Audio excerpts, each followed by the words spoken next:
Good evening, everyone. Um, it is March 19th. Welcome to the Planning Board meeting of March 19th, 2024. This open meeting of the Planning Board is being conducted remotely pursuant to Chapter 2 of the Acts of 2023, an act relative to extending certain COVID-19 measures adopted during the state of emergency signed into law on March 29th, 2023. All members of the Planning Board are allowed and encouraged to participate remotely. The act allows the Planning Board to meet entirely remotely so long as reasonable public access is afforded so that public can follow along with the deliberations of the meeting. The public is encouraged to follow along using the posted agenda unless the chair notes otherwise.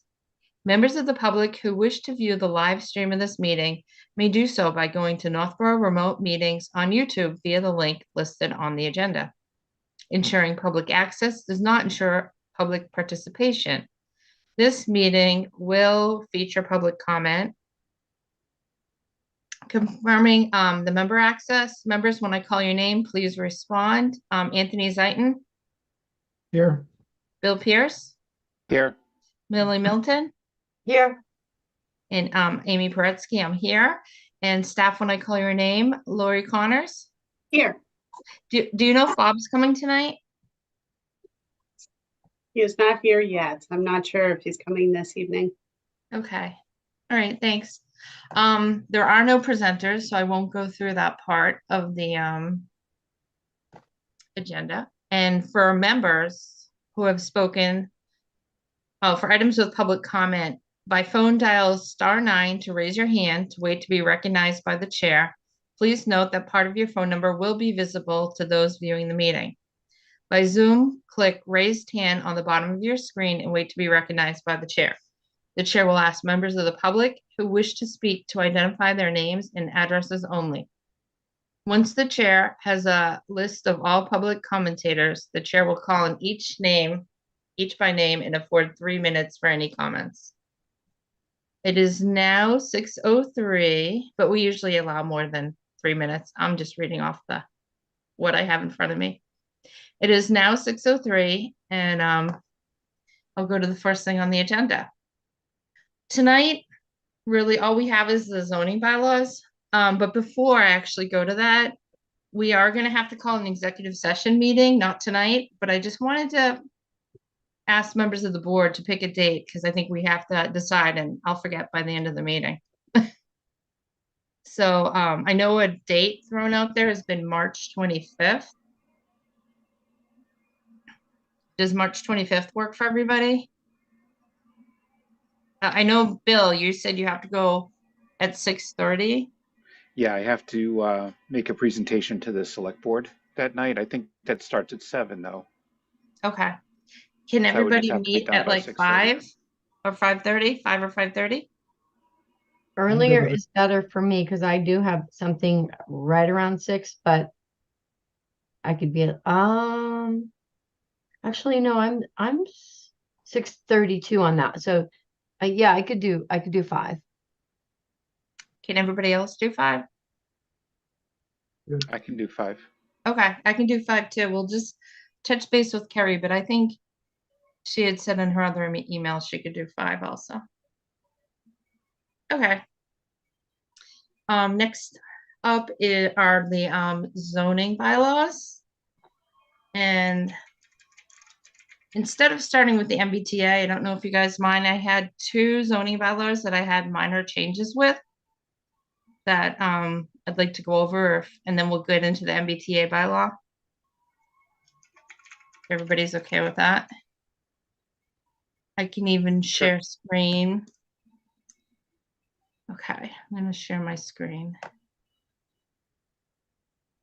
I'm going to try to. Okay.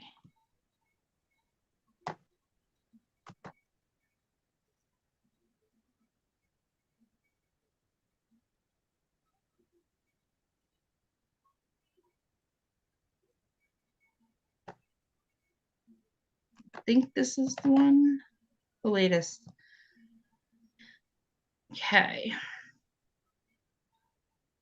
I'm going to go down. past the MBTA. Oh, no, it's above. Sorry, everybody, Hmm. don't get dizzy. Oh, this is only MBTA. Sorry.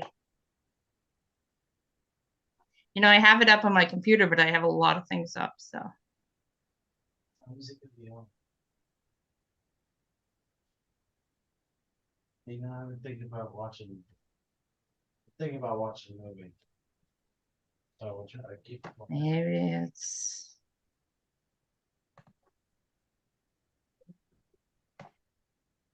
Okay, let me try this one.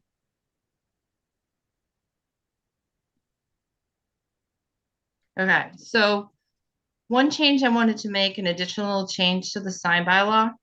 I'm actually making it smaller. Last time we had discussed making it smaller. The only change I'm asking about tonight is to actually just take out the downtown section changes. I thought I mentioned it last time, but maybe I didn't. I want to bring forth all the downtown changes at once. So I thought it would be easier for this town meeting for the sign bylaw only to include this housekeeping change. And then we're adding in window signs. We have the construction and maintenance of signs. That shouldn't be a big deal. But Bob had said having a date makes it easier to enforce. And then I was going to cut out all this stuff in yellow, everything that had to do with the downtown. So that will not be going to town meeting if you agree. And then I would leave in the highway business district changes. A lot of the variances we have are up at Northborough Crossing for the bigger signs. And this is 10% or 250 square feet.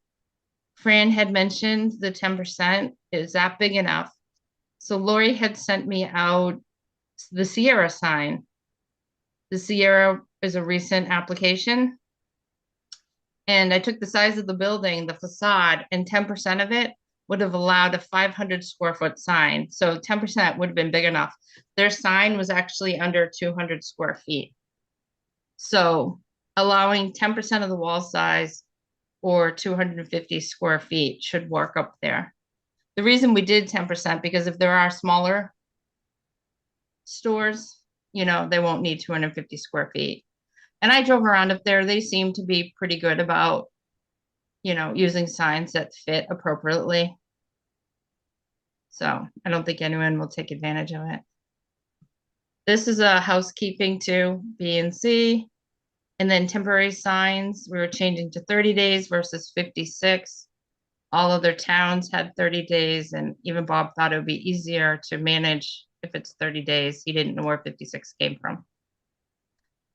So those are all my changes to the sign bylaw. It's mostly cutting out the downtown business information. Does anybody have any questions for me? Or comments? Amy, I think you're deleting all of the business districts except highway business. Is that Yep. correct? That's what I was gonna do, yep, everything highlighted here. So we wouldn't make any changes to the downtown business until we brought everything forward for the downtown. I thought when we came forward with the downtown signs and discussed the downtown, we could also discuss it in front of MPIC, get everybody on board and do it all at once.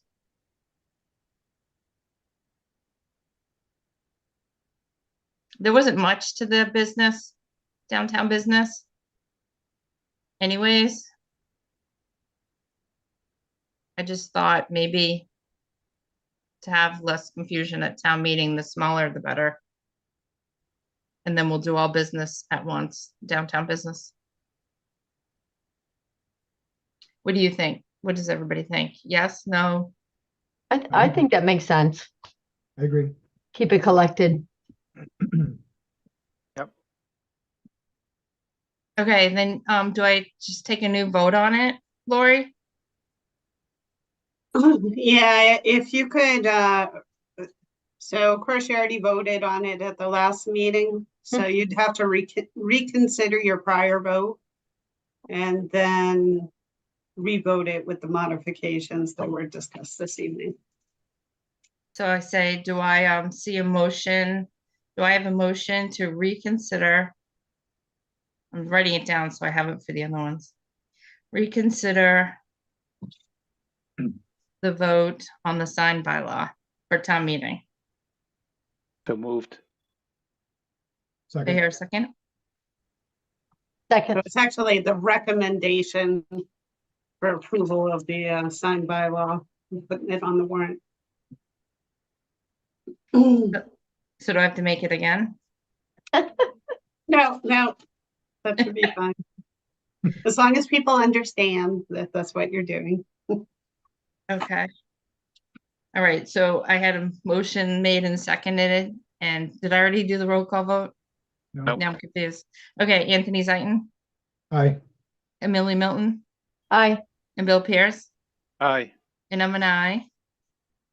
So now do I have to make a second motion to accept the amendments? To recommend the submission of this article for inclusion on the town meeting warrant Okay.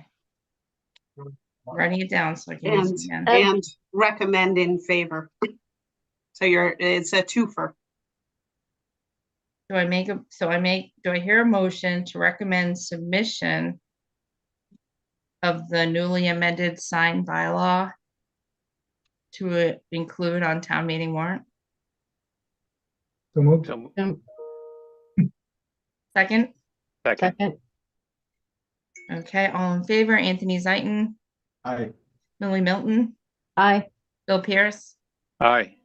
and I am an aye, so two motions have been made and approved. I'm hoping that I updated the same document. Okay, so the second change I wanted to make was makerspace. It's still there, the definition's the same, but it's going to be put into the other business uses versus the industrial use under the description.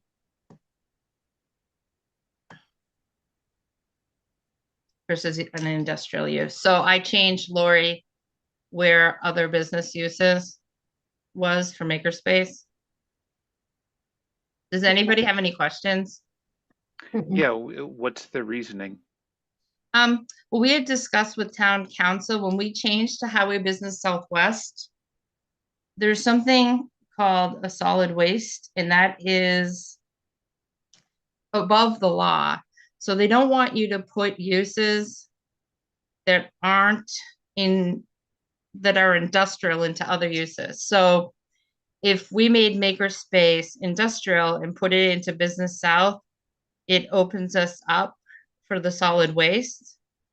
And there are other uses right now, industrial uses in Business South. So in the fall, I do want to go forth and discuss that and change them out. But for now, I would hate to put makerspace as an industrial use if in the fall I'm just going to make a motion to move it out. So town council had a recommendation to keep makerspace as a other business use versus an industrial use. And that way you can put it in different districts. So it actually falls under a commercial use, other business use. So I didn't realize that it was actually in Business South. I thought it was a no in Business South initially. I might have a little bit of a concern just because some of the maker spaces, especially when you're talking about woodworking or working with metal or things like that, can be loud, right? And if you have that, say, next to a restaurant, that might be a bit of a problem. I'm okay with taking it out. We had mentioned it once before, but Business South doesn't have any restaurants right now, but it could in the future probably. Let me look in the book. Business South is over by Walmart. It's Otis Street. Mhm.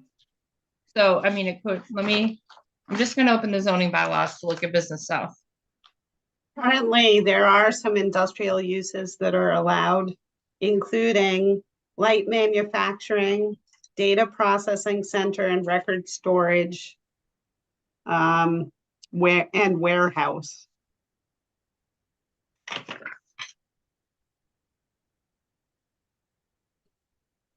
Stores are also allowed in business use.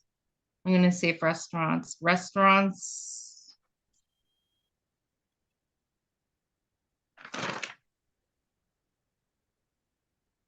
I'm fine. Business sell, Right. special Their permit, Special permit use. Yeah. As well as brew pubs, microbreweries, drive-through food service. so I would be agreeable to both. We could leave it as an industrial use and put it no in business south. Or we can change it to an other business use and then allow it by special permit in business south. So what do people think? For like right now, business south is an insurance company. There's a Bertucci's Teamworks is over there. Walmart. How close is that to like Barbarian? Like the farm that's on Otis Street? I don't know where the line is drawn. I'd have to pull out a map. That's what- I know Armino Coffee's there. That might be the line. Like I said, I'd just be a little concerned with, sometimes if you're, especially because some of the things on here are electronic goods, right? Printmaking, so that can cause some smells.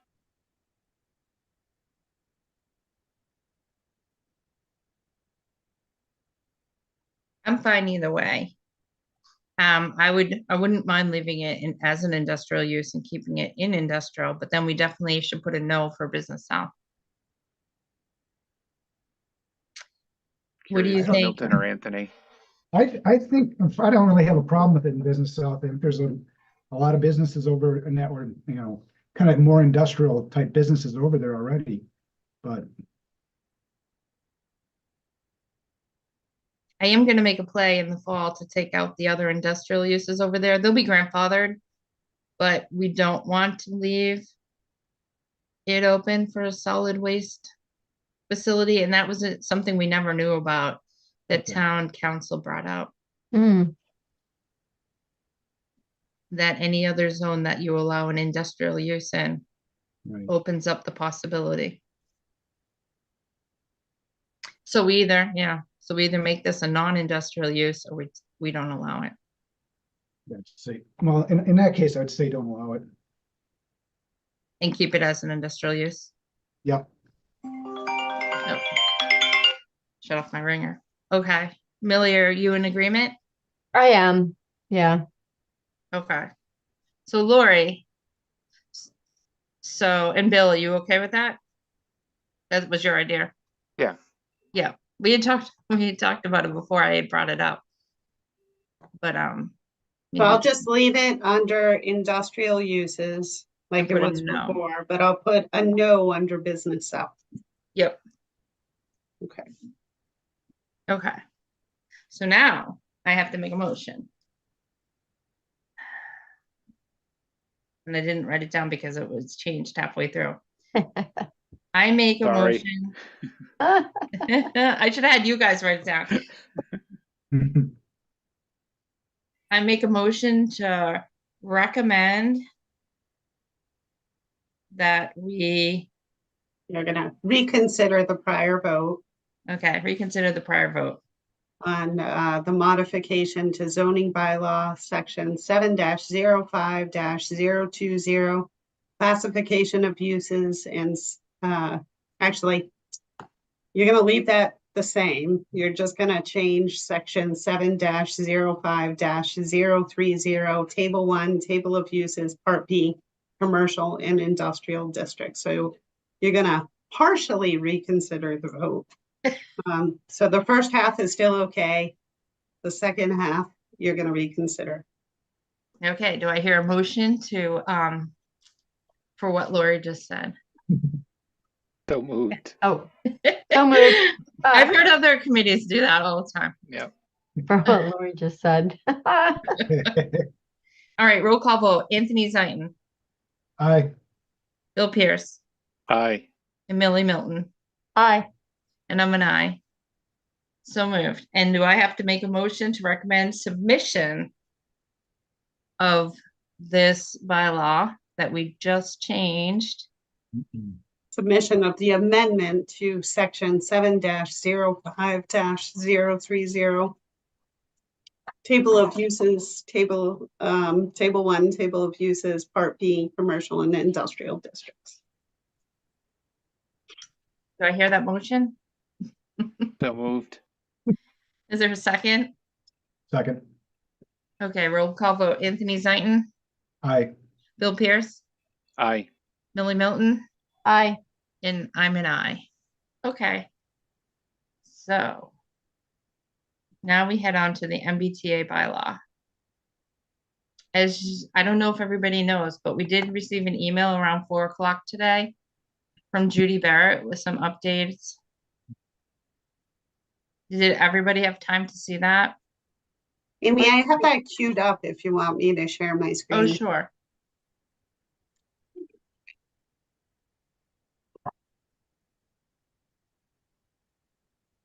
All right. So this is the update. So what we did is we emailed to Judy Barrett the updated bylaw with the various parcels that we had identified and the new parameters that we had settled on. And she rerun the analysis, and happy to report that it looks like our bylaw doesn't have any areas of concern. So there were two aspects to it. She did run the underlying. So I only uploaded one of the tables because I thought it'd be easier. So she put in our parameters for the underlying district.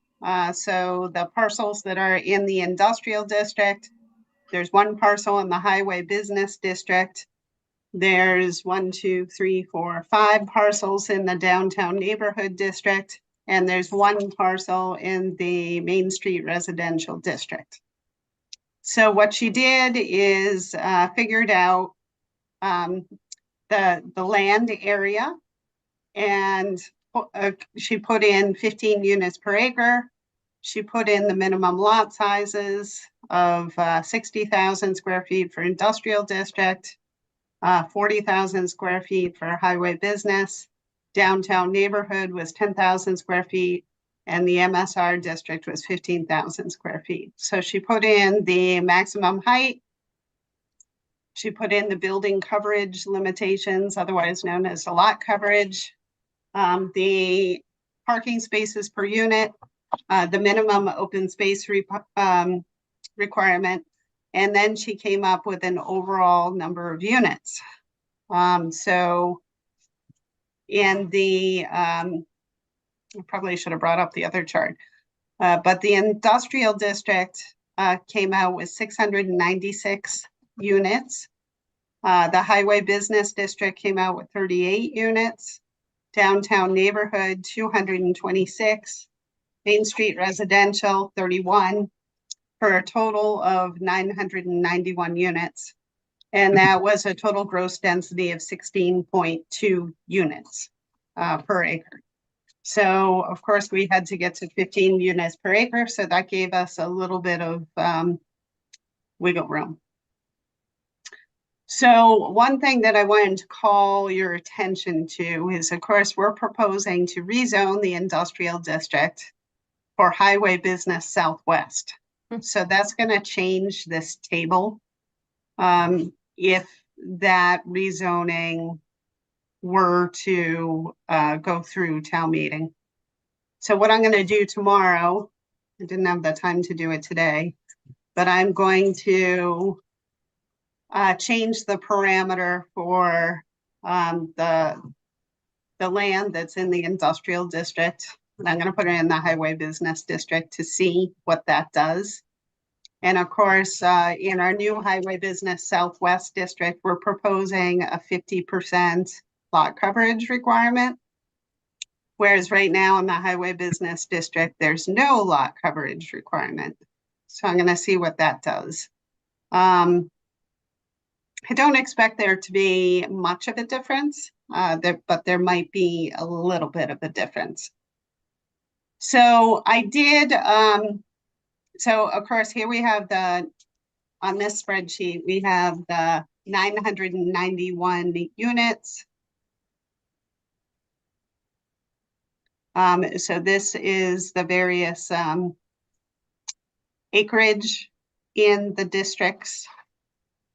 So you can see how many acres are in each district. Then they figured out what the unit capacity is. So you can see the unit capacity in the highway business district. So that's going to be the same as the highway business southwest district, is only 15.1%. So we're just skating by. So the math works that it's about 16.1 dwelling units per acre. It's not, because of course we've capped it at 15 units per acre. But when they did the math, they were able to verify that we have the capacity that we're seeking of at least 15 units per acre. With the acreage that we have, when you take into account the limitations on excluded land. So that's this line right here. They do calculate out the open space. So that takes into account 40% open space in the southwest area, 20% open space in the downtown area. And then they take into account the parking requirements. So there we go. So this is showing that we are complying with the 750 units. So that's good. So because we do have some extra capacity, I had asked her to do the analysis, including all of the Harvey parcel, because I was afraid. So originally we had her do the analysis on only 5 acres of the Harvey parcel. And I was afraid that we were going to be short. So I asked her to see what it looked like with 10 acres of the Harvey parcel. Because we have the excess capacity, we can back out those extra 5 acres. But one thing that I do recommend, especially because we are changing the parameters for the industrial district, I'm thinking we should, so originally in the version that I sent you, I made this development exempt from the lot coverage requirement. When she did the math, she said that we're still able to adhere to the lot coverage requirement, but we don't have a ton of extra wiggle room. And I know you want to back out that 5 acres. So my recommendation is to still eliminate the lot coverage requirement. So that would enable them to,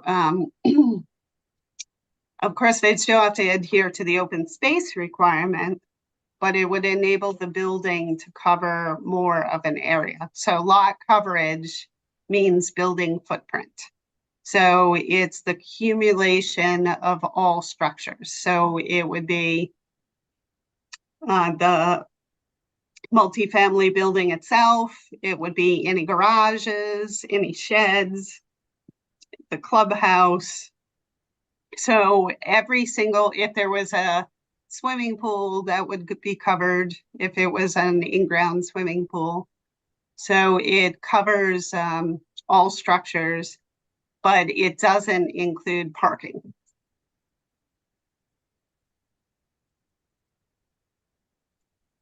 So of course, I've only been sitting with this chart for about half an hour, so I am not an expert on this table by any means.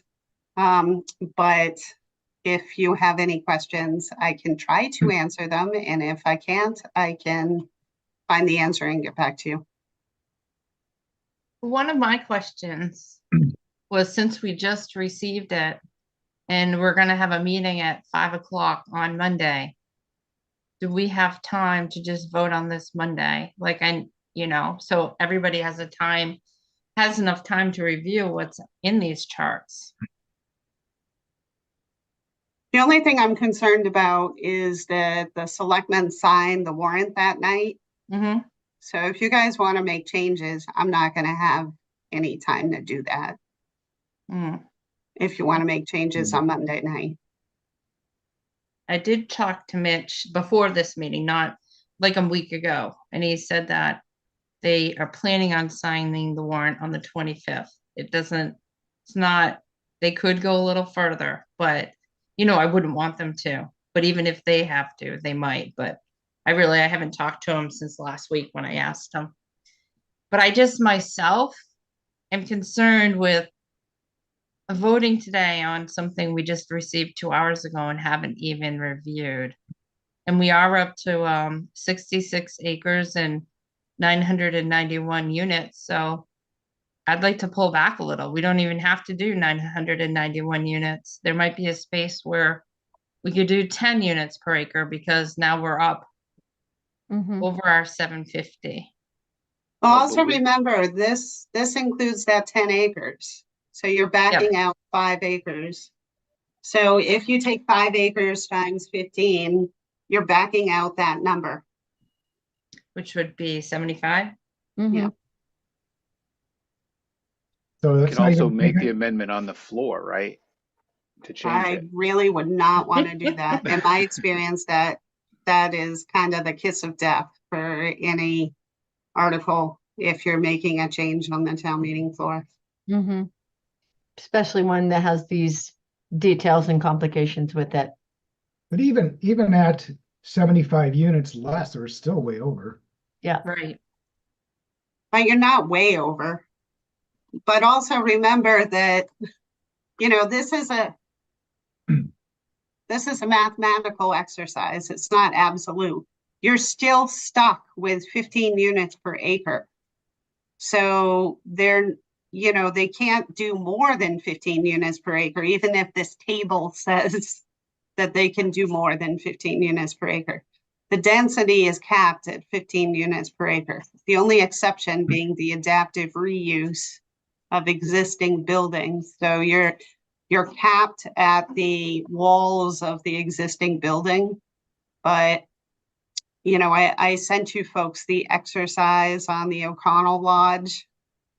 So because the O'Connell Lodge is so large, if they decided to do an adaptive reuse in that building, your options are to have super, super big apartments that are probably going to be 3 and 4 bedroom apartments, or to allow them to do a greater number of apartments to fill up the space, but they'd be smaller.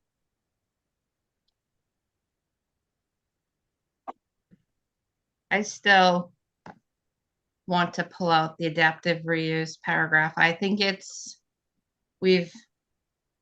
want to keep it with what we have. Like, the state says you have to do A, B, and C.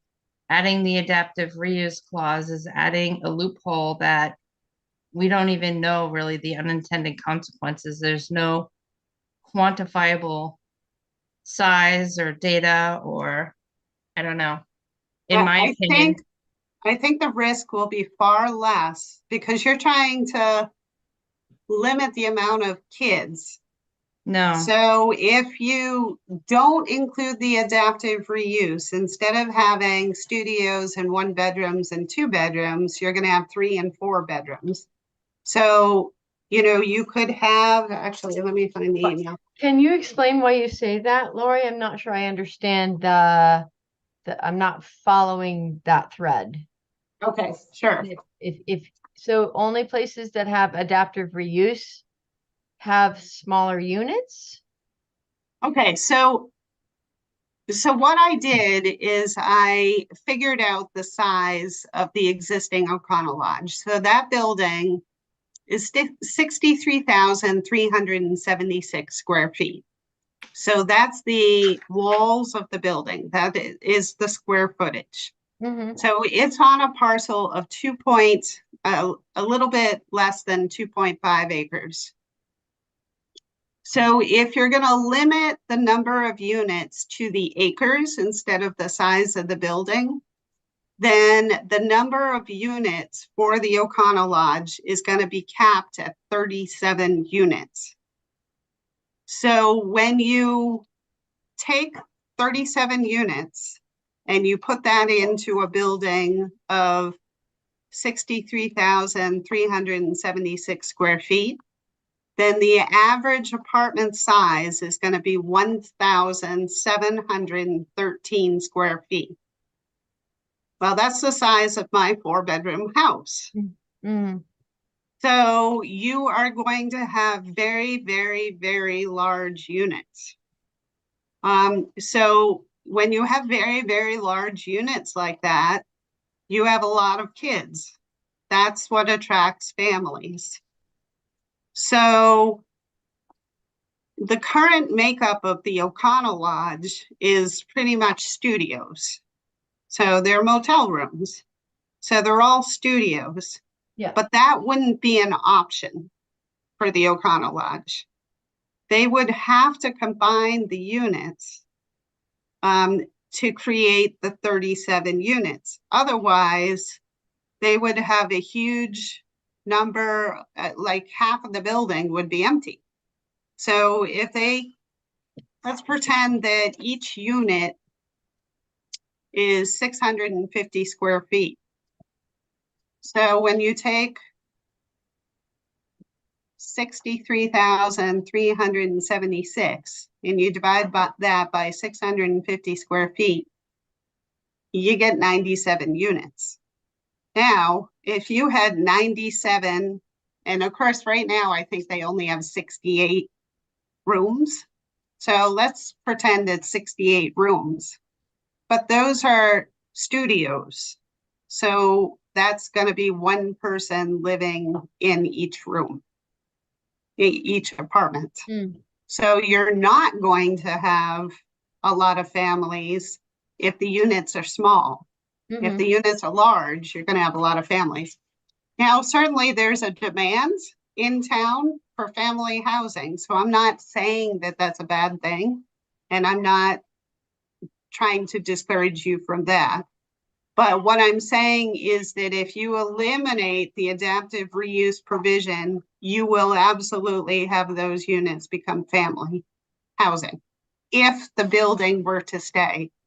If they decided to demolish the building, then it's new construction and you're limited to 15 units per acre anyway. So you're still going to get 38 units, but you're going to get probably a better configuration.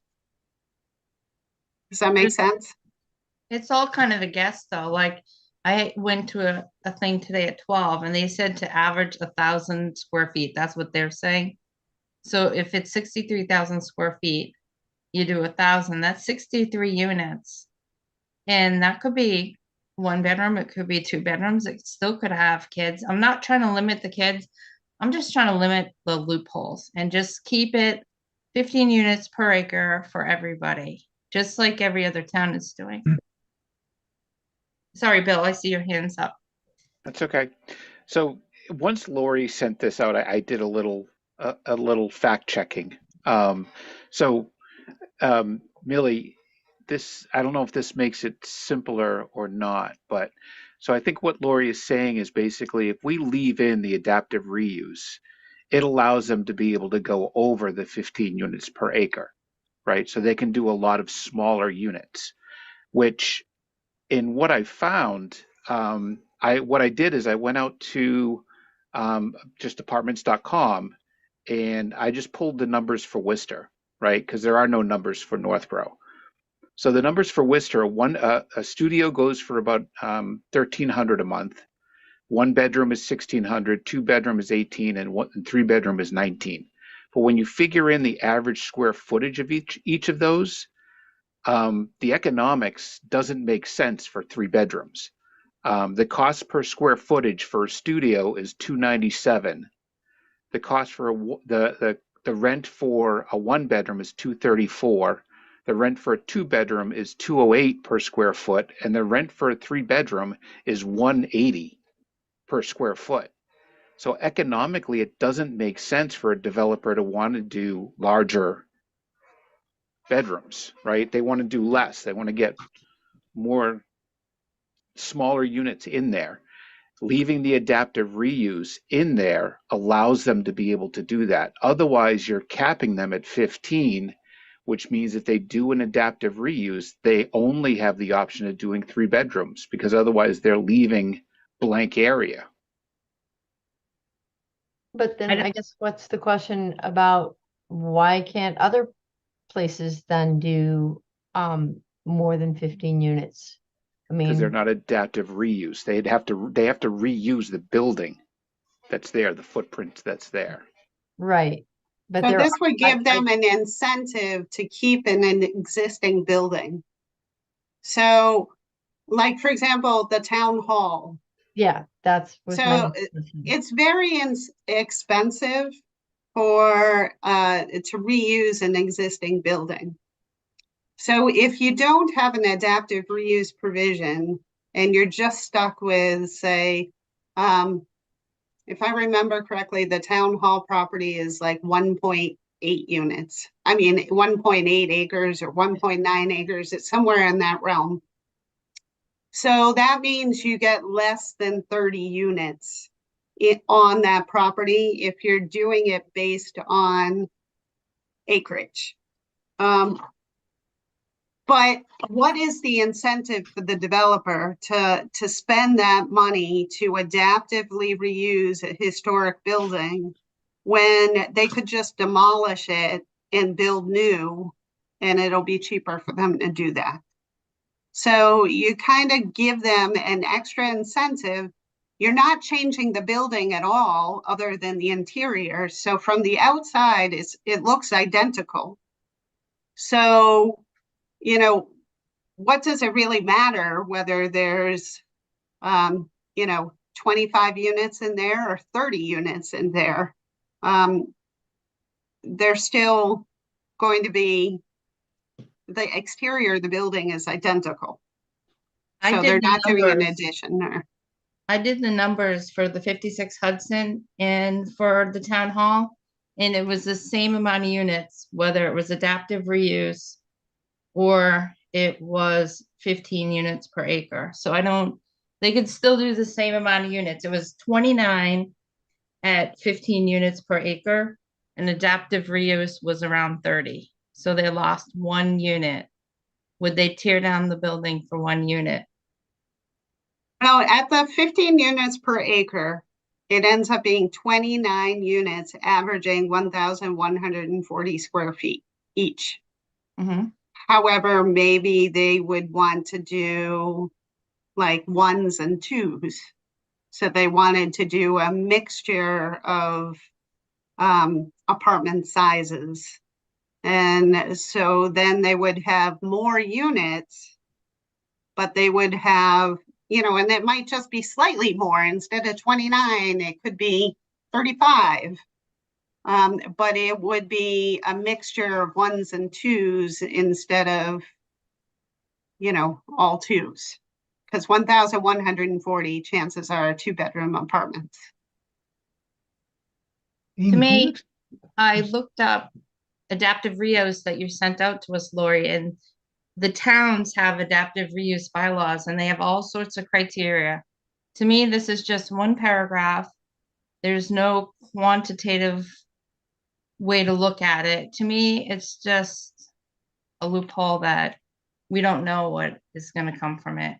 I've And- written adaptive reuse bylaws, and I've also, assisted planning boards with the permitting of these projects. So I'm very, very familiar with how these bylaws work. And, the residents at the mills or whatever on Hudson, I always forget the name of it. That's 40 units. And that is on a parcel that I believe is less than 2 acres. That's a perfect example of an adaptive reuse. So under this bylaw, you wouldn't be able to get that number of units. So the adaptive reuse, I believe they got like a variance, enabled them to get to that density. For me, trying to sell the MBTA bylaw and voting for the MBTA bylaw, I would vote for it just for what the state is mandating we do. I feel like we're adding more to it. I would take those buildings out of this bylaw if that's the problem, and then do an adaptive reuse bylaw in the fall. But I To don't me, think the town should be afraid to do something innovative, you know? okay, my And vote's a no then. so, you know, just because Lexington hasn't done it or you know, Salem West- didn't or do it, doesn't mean Westboro. that Northborough can't do it. I I mean, know, but it's a very effective tool that's been in place for 40 years. You know, communities have been doing adaptive reuse.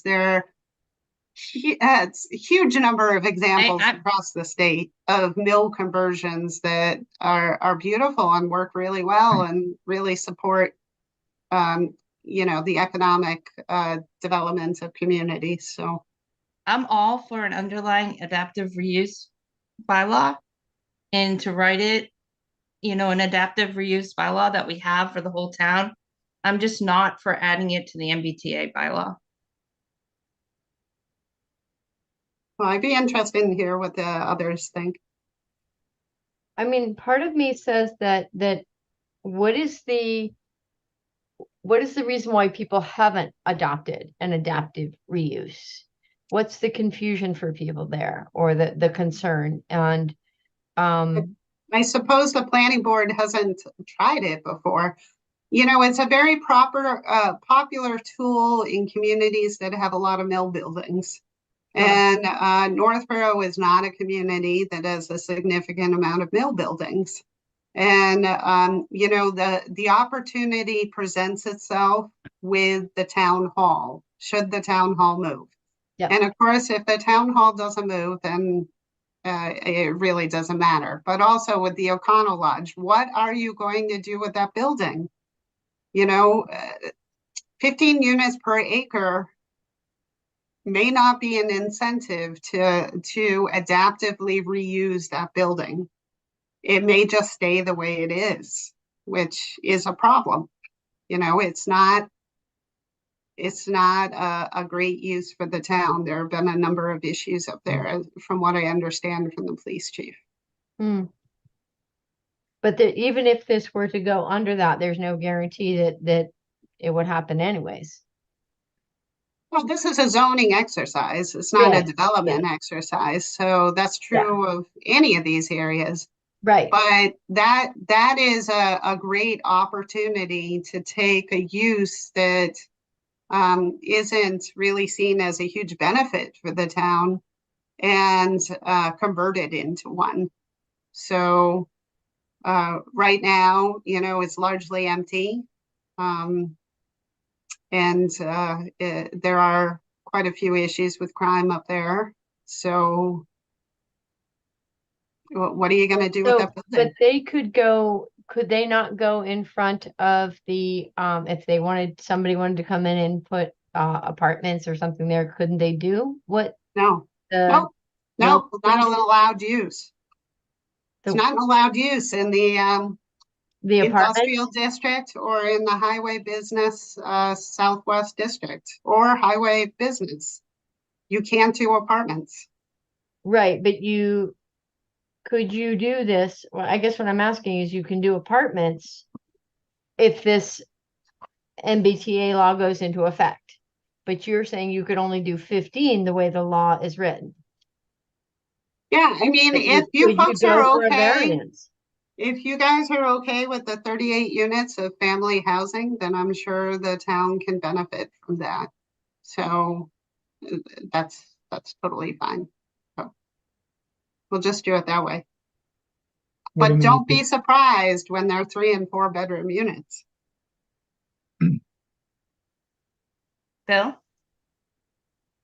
Oh, So one of the things I wanted to bring up is, I don't know if everyone, I know Amy, you were there at the public meeting with the town hall feasibility study.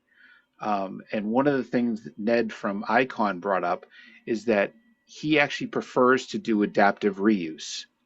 There are a lot of things like historical credits and things like that that developers can get when they do that type of work, especially when it's something like a school or an old municipal building.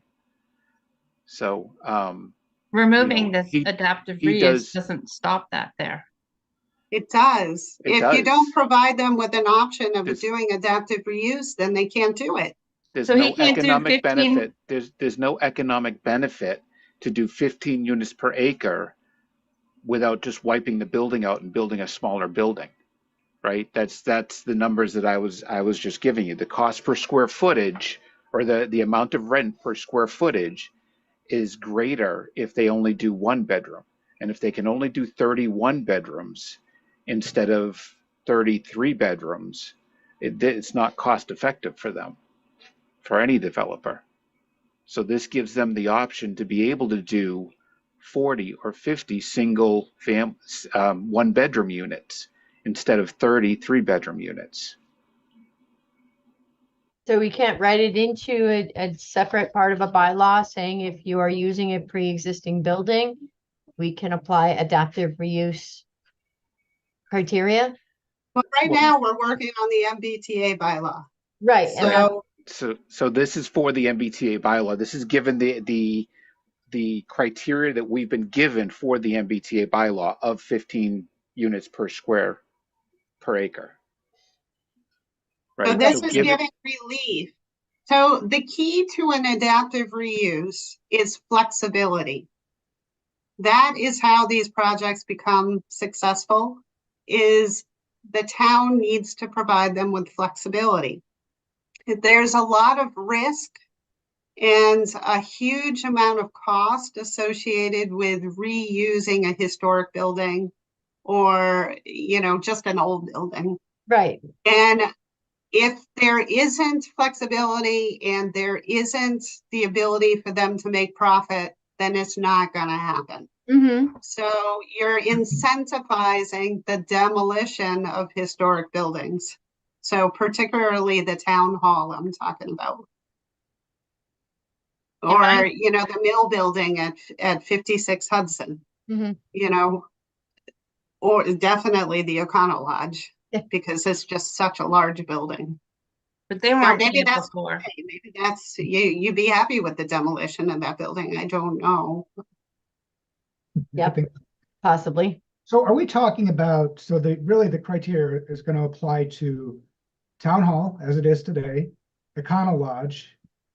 I don't know if, what is it? The other Main Street town-owned building. Or West Main? Yes, not West Main, Main Street. yeah, No. it's for West Main. It's Is West it Main. West Main? It Okay. is, yeah. For West not Main in there. isn't included. It's not in, It's not. okay.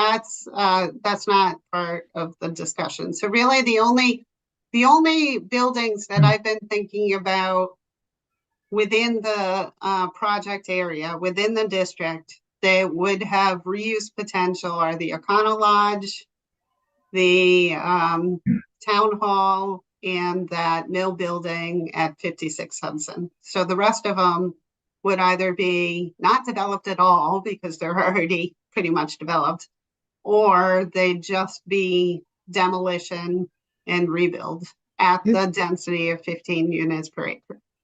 Which side, when we talked about the 5 acres at a Harvey, is that on the Hudson Street side? Is that what you decided, or? Yes. Okay. Yep, so that would be a demolition. I don't see anybody reusing the one-story metal buildings. Mm-mm. But there's nothing quantifiable in this reuse bylaw saying. It says that you can reuse is what will fit there. So when I first emailed you, Laura, you said on the footprint, and then do they have to use the walls? Like, there's not enough description here. I picture this as what has happened in the past with our non-conforming or grandfathering. It's too subjective. if we're gonna do adaptive reuse and you're only picking out those 3 buildings, then let's do it for those 3 buildings. Like anybody, say it in the future, there's a new planner, there's a new planning board. Anything they add into this bylaw is now gonna fall under adaptive reuse. If we're gonna do an adaptive reuse bylaw, I wanna do it right. I wanna do it the bylaw, not as part of the MBTA. I want to do it as its own adaptive reuse. And I don't know if they include a map or if they include an overlay, but I just feel there's unintended consequences in the future. People are going to add in districts and we're going to say, oh, we forgot that adaptive reuse overlay was there. And now this warehouse is going to have 600 apartments. Like I just am looking towards the future. And if we want to do adaptive reuse overlay with this, I want more time to look into it. And I think we're gonna have to bump this bylaw to the fall. Like, at least for me. So how about if the language changes, so it says for adaptive reuse or substantial restoration of existing historic buildings? So then you're saying that it has to be a historic building. What qualifies as a historic building? I just don't know. I Well, guess any building that's 50 years or older. And that would So be that- the Econo Lodge, right? well, yeah. Can we You just, My concern is that if we don't have this in there, there's no economic incentive, especially with right next to Econo Lodge is 170 acres that Shrewsbury's putting in for their MBTA community. There's no incentive for anyone to do anything with that property. And 5-10 years from now, we're going to be stuck with that same property still there. The whole point of adding Econo Lodge was so the Shrewsbury developer would buy Northborough side and demo it and Yeah, but include it in the whole thing. if there's no economic incentive to do that, then they're not going to do that. We have it do we all know? over town now with our zoning. Are we gonna put a special overlay on every property in town that has a problem selling? Maybe we should. Maybe that's a sign that we're doing something wrong. I think it's And right now you have an Econo Lodge that has no sewer. So the reason why the restaurant is closed is because the septic system is insufficient to handle both the restaurant and the motel. So we've been talking about extending the sewer to Route 9, but there's no physical way to really extend it to that property because of all of the highway interchanges are in the way. So the only possibility is if Shrewsbury at some point allows this property to connect. So right now there's a huge number of problems with the redevelopment of this property. So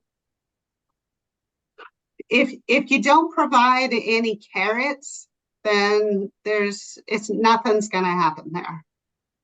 Just out of curiosity on the property, you say it has no sewer, so it's on a well or It's on septic. septic?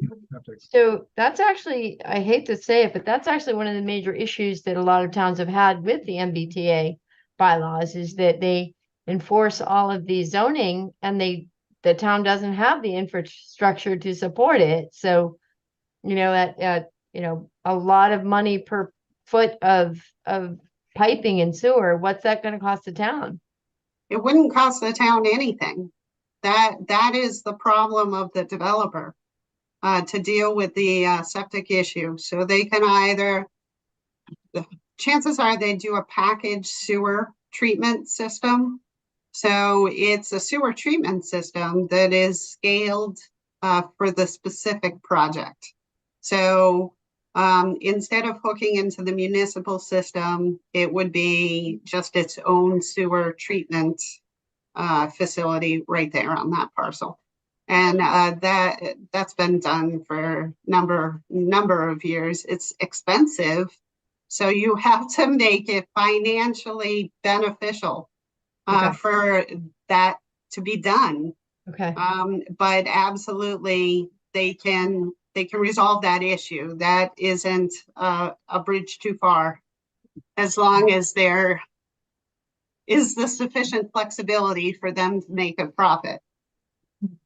Would you agree, again, I just want to ask this over again. This is only going to be applicable to those 3 buildings. Is that correct, or is there something I'm missing? I'm sorry, I couldn't hear what you were saying. Could you repeat one more time? This is going to be only applicable to those 3 buildings we're discussing, right? You really couldn't do this anywhere else.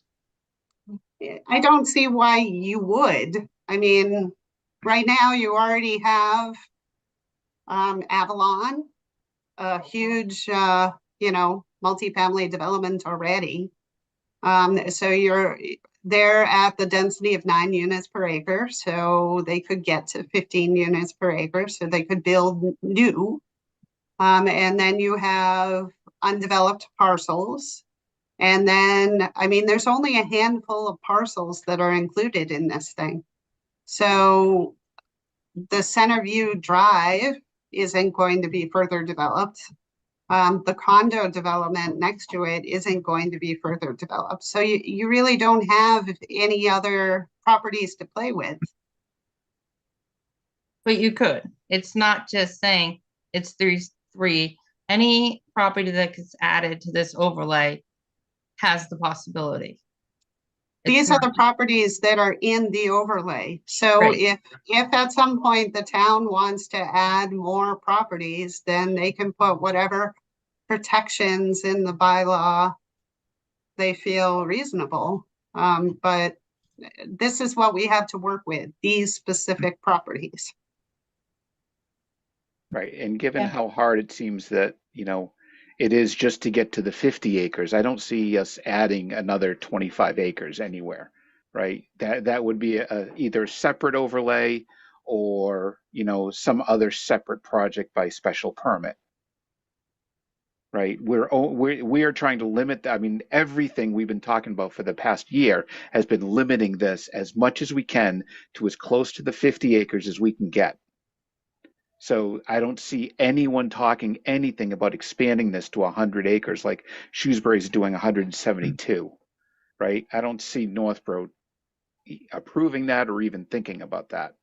Don't say never. I've been here, and Well, know, but again, we're then not it's a going to be here special permit. forever. But then it's a special permit, right? There's no reason to add it to this overlay. Right. But people could. A planner in the future, a board in the future. The whole planning board would have to agree to do that. And again, I don't see that happening because we can't even get agreement on 50 acres. I mean, in the future, they could zone Northborough Center for, anything. I mean, they could zone it for nuclear power plants. I mean, anything could happen in the future.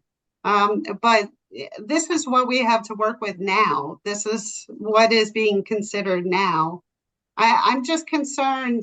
I mean, the whole benefit of putting the O'Connell Lodge in was to provide an alternative for what currently exists. But if there's no financial incentive, if it's not financially feasible to do anything there, then they're not. And, 1,700 square foot apartments probably isn't what anybody would be interested in doing there. When we were told about this, it was to connect in with Shrewsbury, and that's a small, the guy, was having a hard time, his sewer failed. They could sell that lot to connect into Shrewsbury. I don't think they're going to connect in as an adaptive reuse, because that would be taking a nice new building and attaching the O'Connell Lodge to it. You're assuming a developer, on the White Horse is going to come in and buy the Christmas tree plaza and this. That may not happen. Nothing may happen to the Christmas tree plaza. Maybe something could happen here. Maybe it can't. But I mean, that's all guesswork.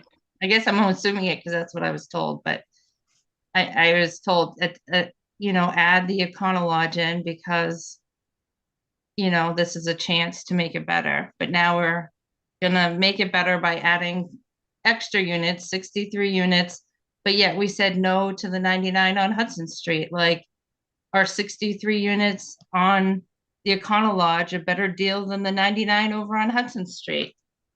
I just, in my mind, I'm sticking with the 15 units per acre.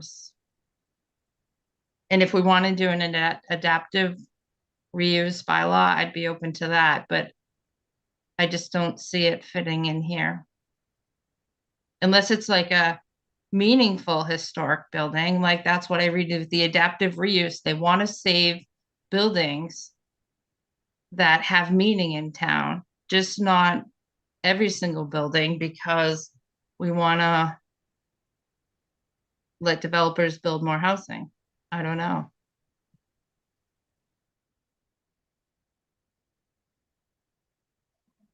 So I do like adding in the historic element. I think that gives us some options with some of that, you know, more aesthetically pleasing buildings downtown. I mean, I think the Econo Lodge is a good location to have multifamily units if that were to come to be, because it doesn't have the same impact on you know, our roads as it would down in the Hudson Street area.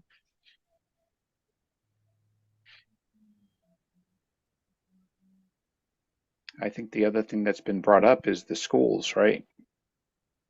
So again, putting in 3-bedroom units, and I mean, 1,700 square feet, that's a 4-bedroom unit, right? Putting in 4-bedroom units, you're bringing in, I don't know if it's 30 units, you're bringing in probably 3 kids per unit. That's 90 kids, right? then I would, If the adaptive reuse is still in there, and they can go above 15 units per acre, now they can build 1-bedroom units. You're not going to have those 30 kids. You're going to have maybe 10, because they will want to build some 2-bedroom probably. So, you know, I really think we need this in here, because I really think that if you don't, then what you're going to end up with is a building falling down on itself eventually, because nobody's going to want to take that building. And Amy, I'd be curious who's telling you that somebody is going to buy and develop that building if we do this. well, I think it was Tim, the TA, who said, let's add it to, He said, let's add it, but not to add it to There's Shrewsbury. He said, potential. let's add it so that we can get rid of this eyesore problem in Northborough. when I talked to him, he said, we're adding it because It's Shrewsbury's not going what to he do said in any theirs. public meeting. Oh, okay. Well, when I talked to him. And if we're not, then I say we take Econo Lodge out. We don't even have to have it in if it's going to cause this much heartache. But you guys can vote. I really, when we all started this MBTA bylaw, I thought it was, you know, we wanted to get the best. We were looking at the Hudson Street. We were looking at downtown. If we were going to allow high density housing to come in, we wanted it to be for the best uses. And I still think you could, with the adaptive reuse, instead of 15 units per acre, you could do 63 1,000 square foot apartments, which could be 2-bedroom, 3-bedroom apartments still. You're still going to get people, a lot of people. Amy, I'm really confused as to what your concern is about more units, because it just doesn't make sense to me. So why are you so afraid of the number of units, especially if they're 1-bedroom units that don't have any children? There is a demand for rental housing in town. Here you have studios, essentially, because they're motel rooms. So you already have the bathroom facilities. You don't have the kitchen facilities, so there'd be some combination, but I'm just really kind of baffled by the concern of 5 additional units that are smaller. Like, what am I missing? I thought you said it was 63,000 square feet. What did It's you say? 63,000 square feet. Mm-hmm. So when I did the calculation for the size of the acreage, that would give 37 units, Mm-hmm. averaging 1,713 square feet. So that is where you're stuck at. No, 37 units. You can do no more than 37 units. You can't do 63 units because you wouldn't allow adaptive reuse. You'd be stuck at 37 units. And the size of those units would be 1,713 square feet. but they don't, you can also do 63. You have You can't. 63,000 at 1,000 square You feet. cannot.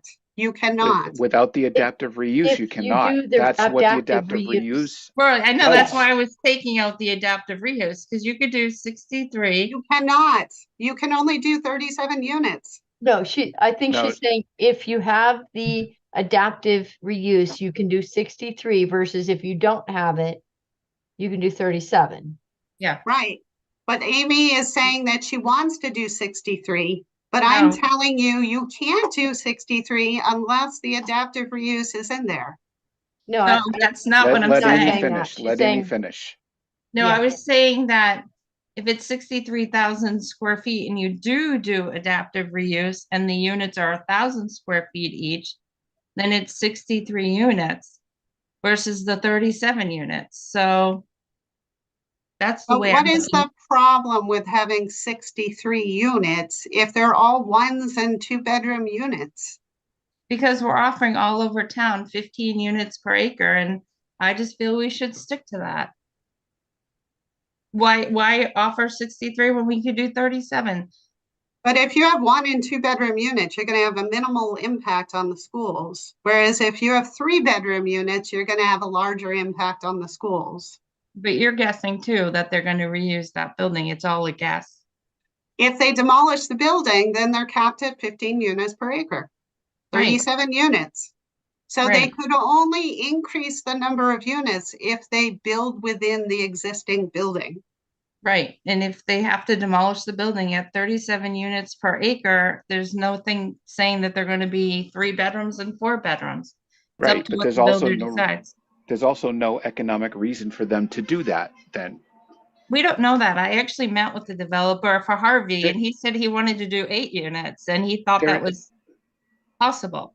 Right, there is, except when you expand by bedroom, it doesn't, the chart is not the same. It doesn't go up the same per bedroom, right? So again, for a 1 bedroom, right, for rent, you can get $2.34 per square foot. For a 3-bedroom, you get $1.80 per square foot. There's no economic reason for them to come in and want to build all 3 bedrooms. They want to come in and they want to put in 1 bedrooms. You don't know Maybe that, though. 2. I do. It's literally like the Well, facts that are was- right in front of me. That's I have the Worcester. numbers. That's Worcester, not Northborough. When the baseball people came forward, they wanted to do 43 bedrooms. Yeah, and how many 1 bedrooms? I'd have to go get the papers. Do you want me to It go was get? 315 units. Right. So there was a Right. very small percentage of 3 bedrooms because they want to do 1 bedrooms because that's where the money is. It's not what they wanted to do, but people don't want the 3 bedrooms. They didn't They come didn't in front wanna of do any it. of the It people. is. They came in front of us. Right. They I, have I'll an go get the economic paperwork. incentive. Remember, an- they said that that's their model. They do 1 and 2-bedroom units. They do luxury. And then they showed the pictures of the recreation facilities and how their target audience is professionals. Mm-hmm. Yep. But they had 1, 2, and 3 bedrooms. They weren't gonna keep them at all 1 bedrooms and studios and, I mean, I'm we're all just I'm just guessing. saying- Move on. I know, we're Yeah. all just guessing. So if you want to make a motion, let's make a motion and let's vote on it. Well, I just need clarity as to what you want the bylaw to say. because right now I'm not clear, so if you vote on it, I'm not sure what I'm submitting. Because I did send you changes. So we talked about, one thing we hadn't talked about yet is exempting the MDOD from the requirements of the Groundwater Protection Overlay District. So in the guidance that we received from the state last week, which was based on their review of pre-approval applications, they said that you cannot make these by right multifamily developments subject to a special permit, whether that's floodplain or groundwater. So of course we have a bylaw, an article proposing to pretty much take out the special permit process from the groundwater area 3. However, if that fails and the MBTA passes, then it would be subject to the Groundwater Protection Overlay Area 3.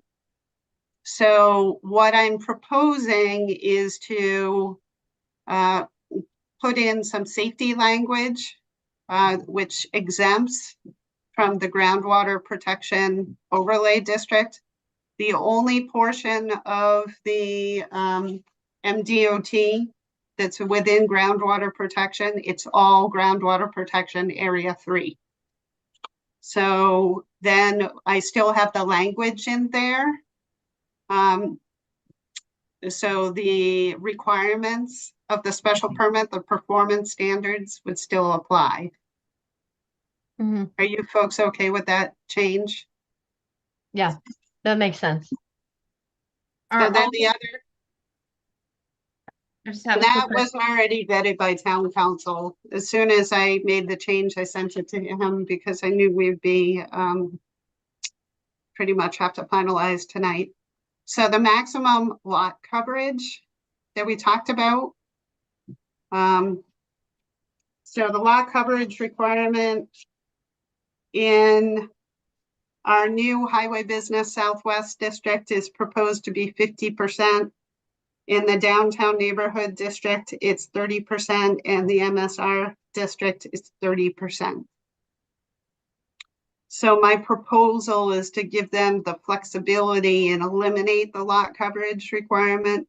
They'd still have to adhere to the open space requirement, which is 40% in Highway Business Southwest, 20% in downtown neighborhood and MSR. Are you folks okay with that? I still had a question about the groundwater. Did you, are there any of the parcels under 20,000 square feet? Do you know in our, Yes. Yes. There are a number of them that are, in this MBTA?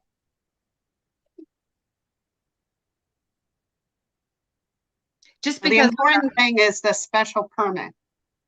So Right. if we make it subject to the special permit, then, so more so than the 20,000 square feet is the special permit issue. If they have to get a special permit, then the state's gonna deem our bylaw non-compliant. Mhm. but if we say they have to attach the sewer, wasn't that They all are attached to sewer. in the MBTA, except for Econo Lodge? All of the, no, so the groundwater protection overlay doesn't go onto the O'Connell Lodge, and it doesn't go onto the Avalon. So it's only in the downtown area that we're talking about.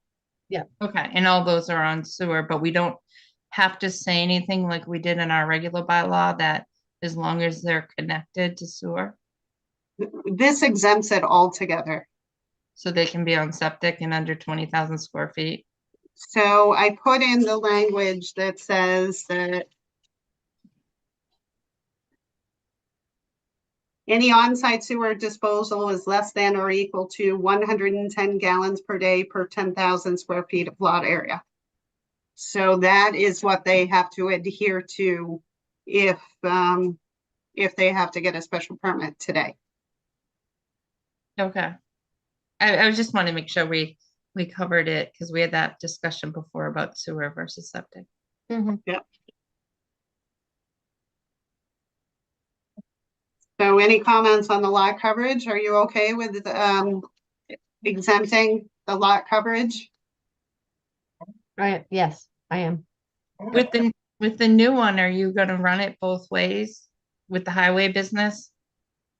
You, Well, if we exempt the lot coverage, then I'll just take out the lot coverage in the calculation. So I'll rerun it with 0 lot coverage.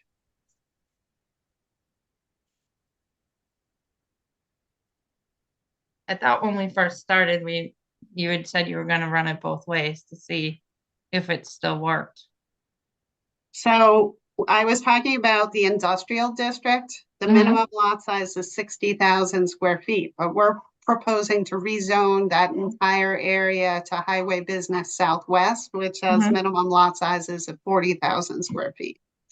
So the analysis would have to be rerun at 40,000 square feet. But we're taking lot coverage out everywhere, That's what I'm asking you. but we don't have to.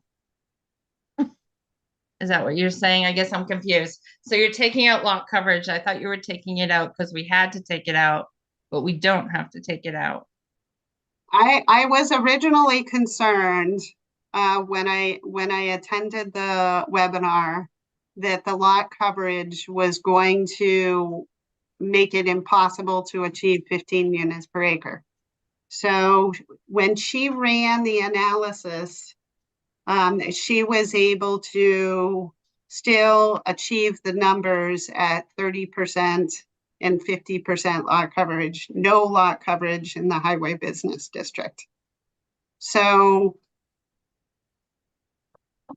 Then shouldn't I'm we a leave little it bit that way? concerned about the fact that if the highway business Southwest gets approved, then that lot coverage changes. So I don't know whether that's going to impact the numbers or whether it's not going to impact the numbers. So I guess that's my concern. My question is, so you were I'd like to taking be it out conservative. before she ran the numbers, but now that she ran the numbers, we don't really have to take out lot coverage because you said it worked with them. Like if the numbers work with the lot coverage, then I'd leave the lot coverage in because why would we take it out? Okay, That's I don't know if anyone else, but we have it everywhere else. And if it works with the numbers, then why not just leave it? So everything's equal to everybody who owns a property in that area.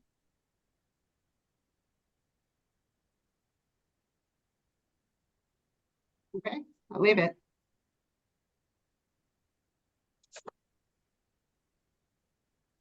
So then the decision has to be made about the adaptive reuse. And then you guys can vote. If I can say one last thing, if you like, I have it up in front of me now. It says for adaptive reuse or substantial restoration of existing buildings. One of the things we talked about offline, Lori and I, was what quantifies or classifies substantial restoration. So for me, this is adaptive reuse and substantial restoration. So what if somebody adds an addition of 50%? Does that count? I think we need some more quantifiable parts of this paragraph to make it. Why don't I just delete substantial? Because like that would be an example of you have an apartment building. And now you're doing a substantial renovation. So you're still within the shell of the building, but you're reconfiguring the layouts, and now you're going to get more units. But we're not talking, none of the buildings are currently apartments. So I feel fine with just saying for adaptive reuse of existing buildings. The proposed residential density shall be based upon demonstrated ability to accommodate such density. So what does the demonstrated ability mean? So they file with the planning board for site plan approval and they tell you, I can fit this number of units in there, and you look at the floor plans and you agree or disagree. Now, how would you quantify that? Would you quantify that as, so it's 63,000 square feet for one of the buildings? I'm just pulling one out of the hat. I Mm. wouldn't would- quantify it. I would give them the flexibility to come up with the floor plans that they think would be profitable.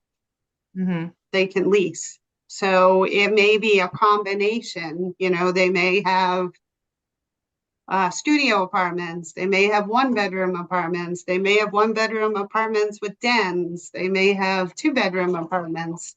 So then, you know, it would be up to them to determine, you know, whether they want a big two-bedroom or a small two-bedroom.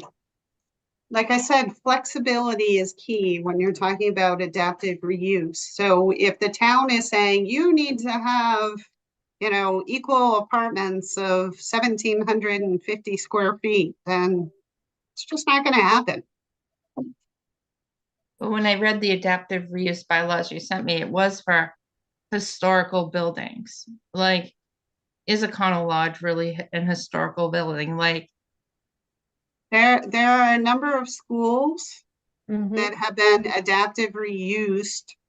mhm, And the same with churches. I mean, shopping malls, there, sky's the limit to what can be adaptive reused. There was over by me, a Jordan's Furniture that was converted into a health clinic, a Reliant clinic. So there are many, many different options. They could be historic buildings or they could be newer buildings that can be adaptively reused. So I'm specifically talking about historic buildings, but mostly the O'Connell Lodge, you know, like I said, lends itself very well to housing because you already have showers, you've already got all of those bathrooms. It's an easy adaptive reuse. Mhm. So what about, let's say you've got another property, and say it's one of these antique old houses, these three-story houses. And then you want to do adaptive reuse, but you want to attach, you know, I don't know, 10,000 square foot addition to it. Does that apply or not?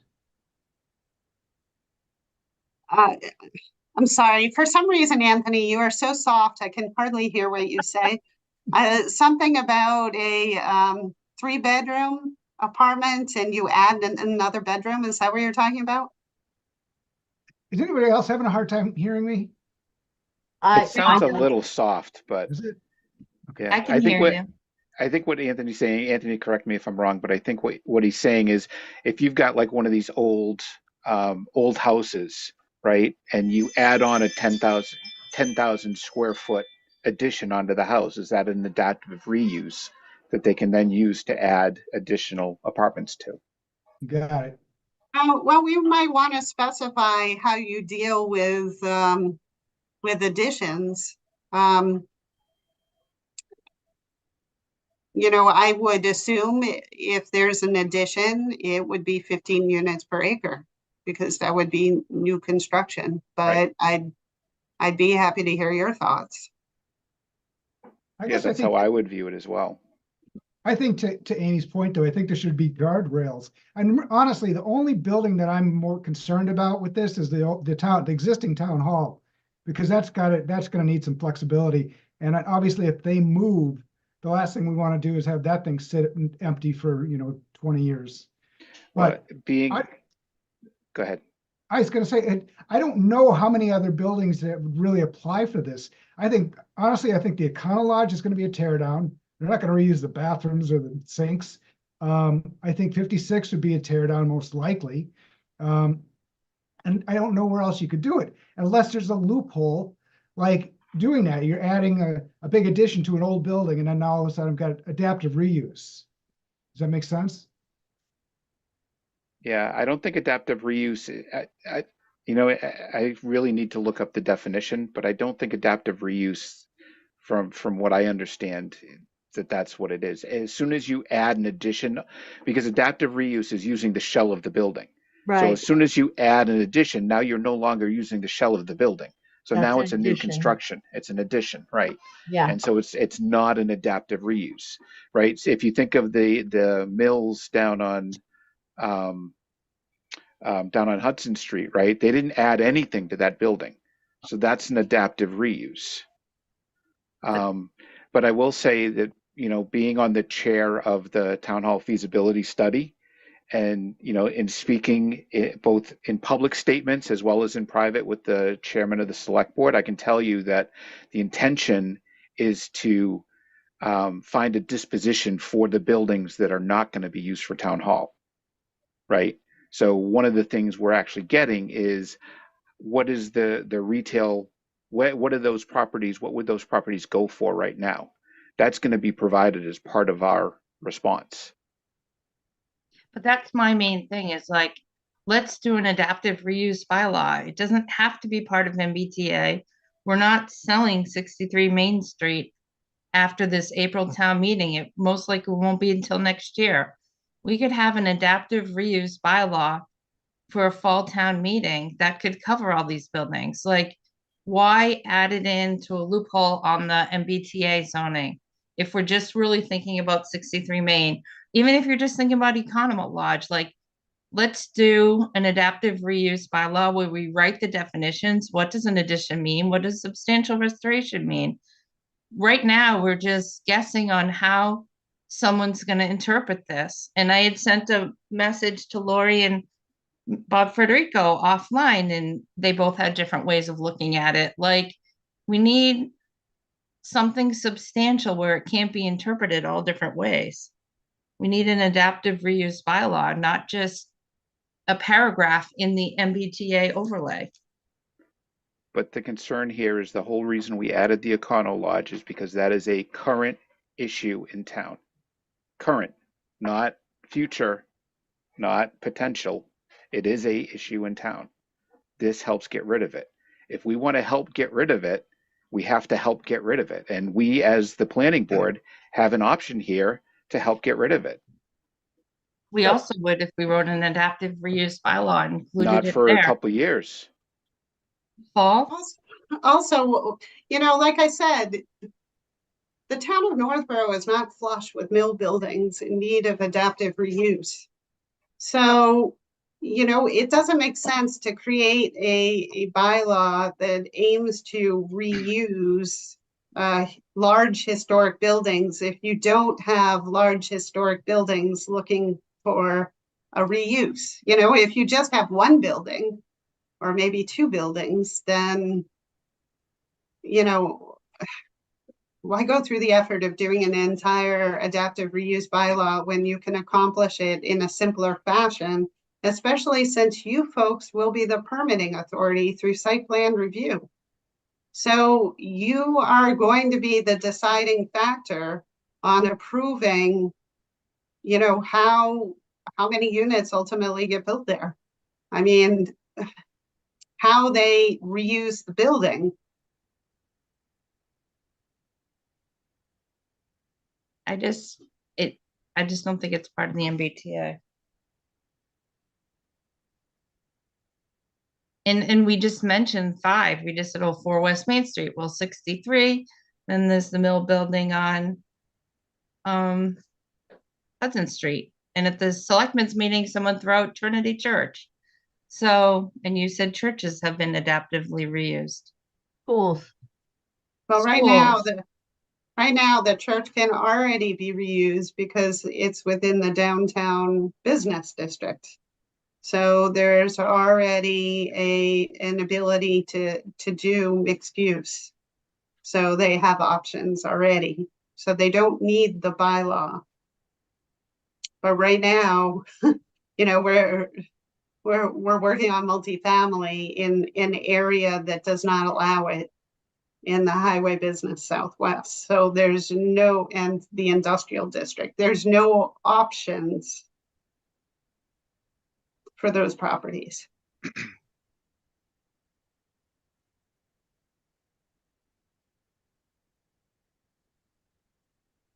I just don't think it's defined clearly enough that future boards and future, it just can be, we've had this happen a million times with non-conforming, and people interpret things differently.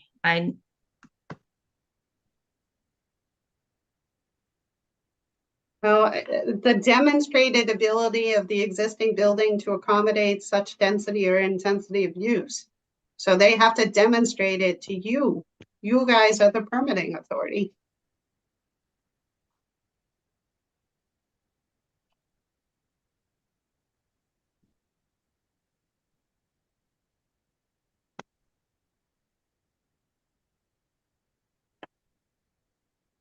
But also, maybe we can just move on. So you just tell me, I need a majority to tell me what you want me to do. And then you can vote on it, and then I need to submit it to the selectmen. I think the least that we should do is put in the historic component. I'd agree with that.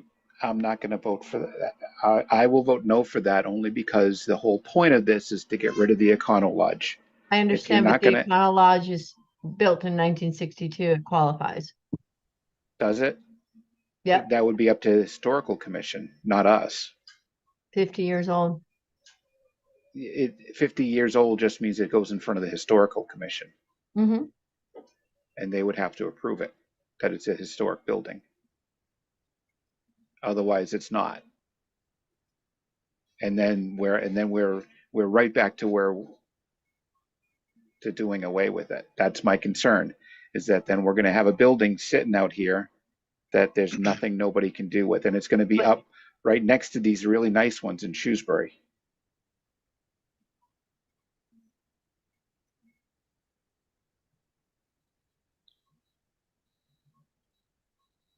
right now, it's not approved for housing, so will this help? I don't know. Shrewsbury would have to let Northborough tie in. Not necessarily, they can do a package sewer treatment plant. Yep. Who could? This Econo Lodge? Yes, Is that what they're doing at the other hotel down the street? they're replacing their septic system. How far does the sewer line run now? So right now it ends, oh goodness, let me look at my map. I think the baseball guys said it ended with Avalon, the baseball fields.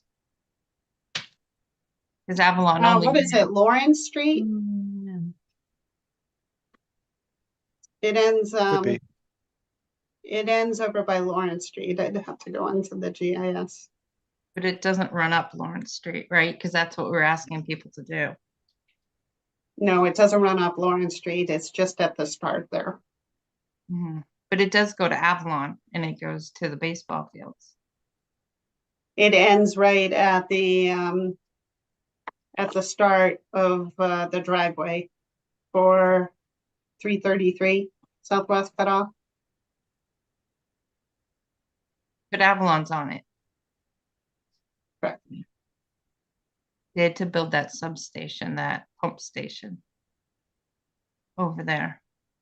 And if someone bought the Econo Lodge and they wanted to run the sewer, oh, they can't because they can't go into the highway. right. It would be super pricey. I don't see that it would be financially worth it to go through all of the interchange in order to connect. Can they Plus replace- also that it doesn't end anywhere near, so you could bring it up to Route 9 via Lawrence Street. But this property is so far from the Motel 6 that it would be a huge expense to carry it through the interchange to this one property. It wouldn't be financially feasible to do it. It'd be cheaper to do a package sewer treatment plant. How did they let the people live in there that were living in there recently? Like I said, they closed the restaurant so that they could operate the motel.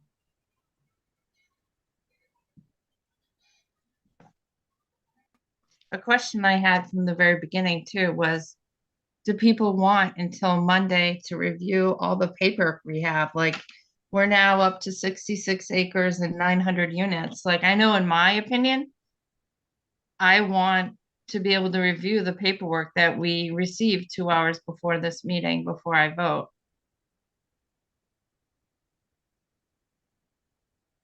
I would be okay with that. I think the only issues we have with the select board getting their hands on it. I'm not going to be able to send them Yeah. the changes in time for their 7 PM meeting. Yeah. If we meet at 5. Right. But this is such an important bylaw. It's like, I mean, people are voting, not every town, you have till December. Like, do we rush it without reviewing the materials and having a vote? Or we're just gonna rush it and vote because we have to have the information by Monday? I mean, I don't think that's the right way to do it either. I mean, to me, it doesn't seem like we're rushing it because the only thing the paperwork did is confirm what we've been saying all along.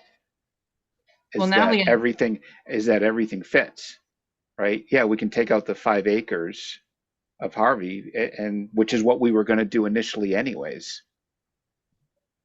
Right, we could take 5 acres out, we could take 7 acres out. We could take out the little parcel next to 56 Hudson that's across the street, that's just a little Again, piece, we added it in. Could, but everything that we voted on, everything that we've approved has gone through and they've said, yep, you can do this. We So I added guess in extra because we wanted to make sure we had enough room. But now that we have extra, we can pull pieces out because we only have to do 50 acres. So like I said, we can pull out the 5 acres that we added, were added for Harvey, and it's what we voted on, what we approved. We added other things too. Oh, also remember that there is excluded land, so it's 66 acres raw land, but then there's 301, 838 divided by 43 times I thought 6.9 acres of excluded land. So that comes off of the 66 acres. One of the sheets I saw said it went down to 64 acres. 68 to 64. So if let me share my screen. Yeah, Yeah, that would be helpful. yeah.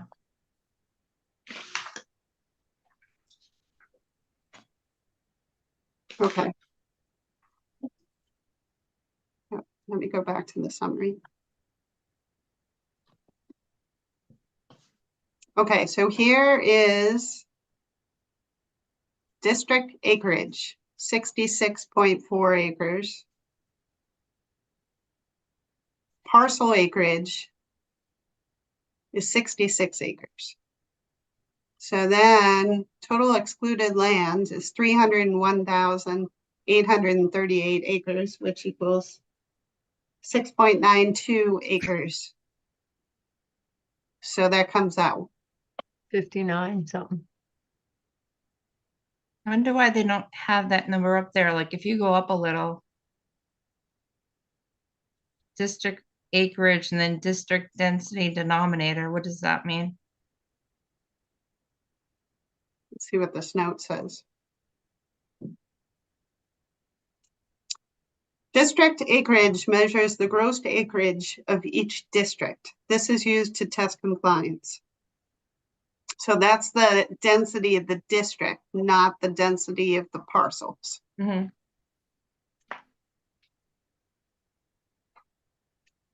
Does that District I'm sorry, does that 696 number include Avalon units that are existing? No. So what it does is it assumes that there is no development anywhere. Okay. So everything is a blank slate.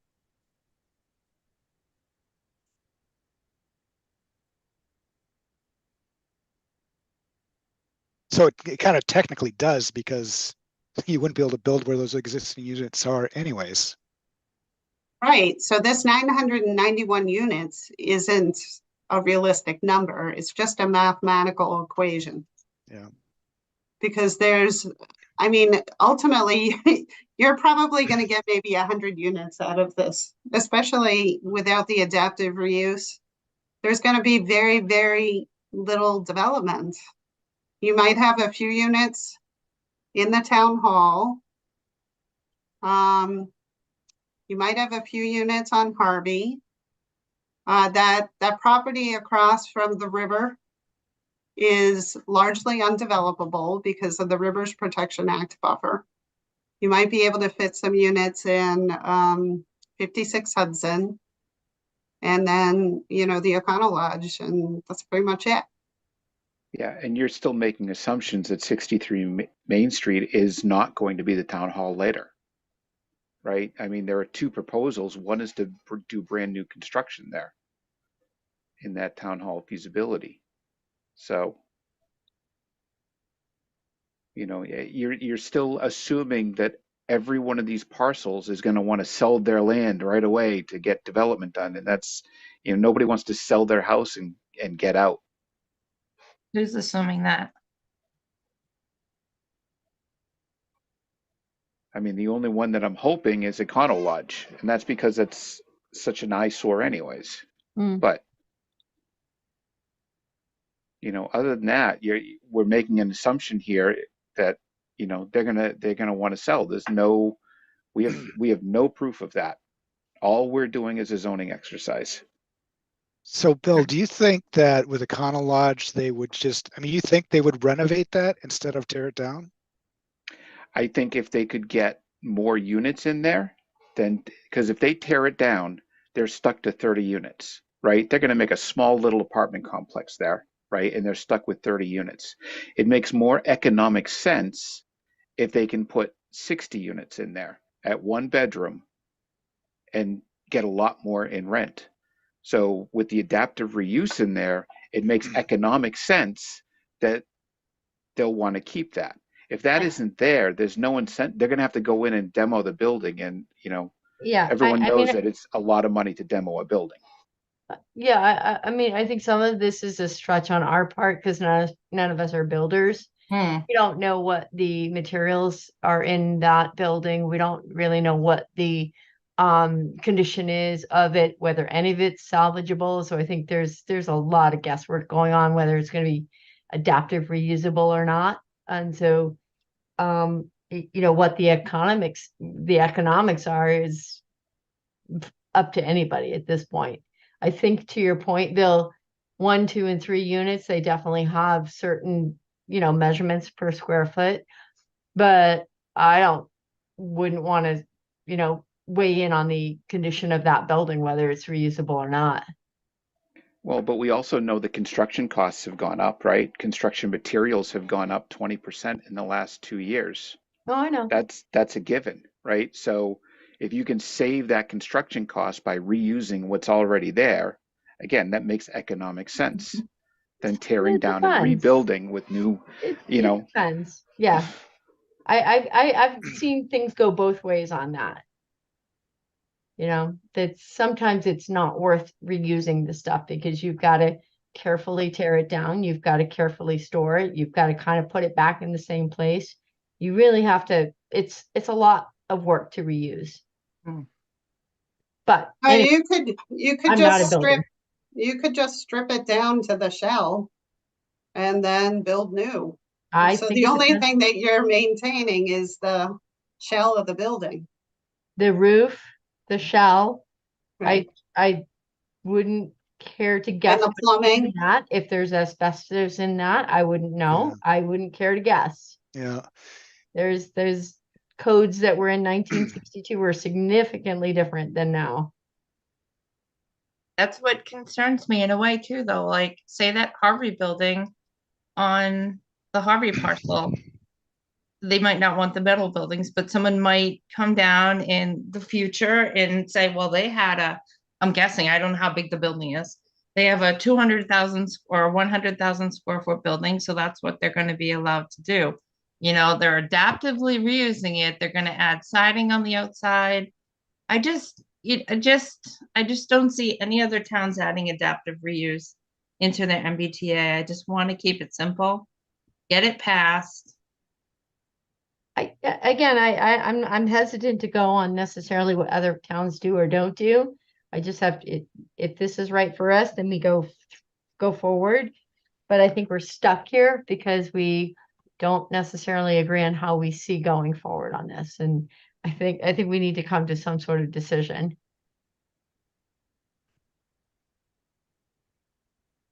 I would see adaptive reuse for 63 Main Street, but I mean, you And can't. that is really the only building I see where it would be used and or necessary. And I don't see them reusing that building at Econo Lodge. Just don't see it. I don't see any other applicable buildings that it would apply to. But also, I'm concerned about like what Amy said, unintended consequences. We just who knows what could happen. I mean, I think we're giving them what they asked for, the 15 units per acre. We comply with all the numbers, and I think for now, for me, that's where I'm going to stick.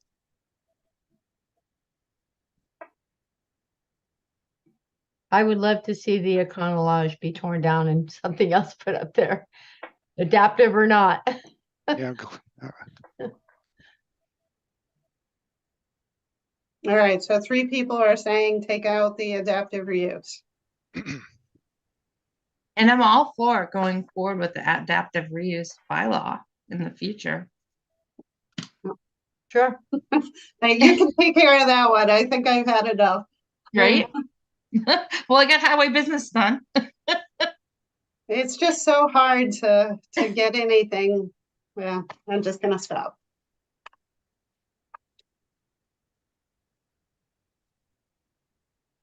So do we have to make motions to undo our vote and redo it? Is Or- there anything else that anybody wanted to talk about? Like, do we want to, because it is 990 units and how many acres? Like, I don't know why she didn't break it down with the amount of acres. She said we take out 300. Well, let's see, how much is 301 square feet? How many acres is that, you said?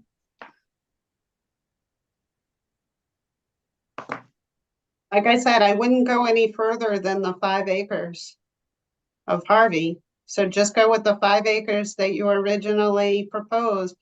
Because if you take everything out, then there's going to be no redevelopment. There's going to be no grant funding for downtown revitalization. I mean, there has to be some sort of ability to construct something in order to get those grants. Didn't we come to the conclusion that it was really like 59 acres once you take out the excluded land? Yeah. Yeah. So I don't know. I think we're I'm pretty good with that. close.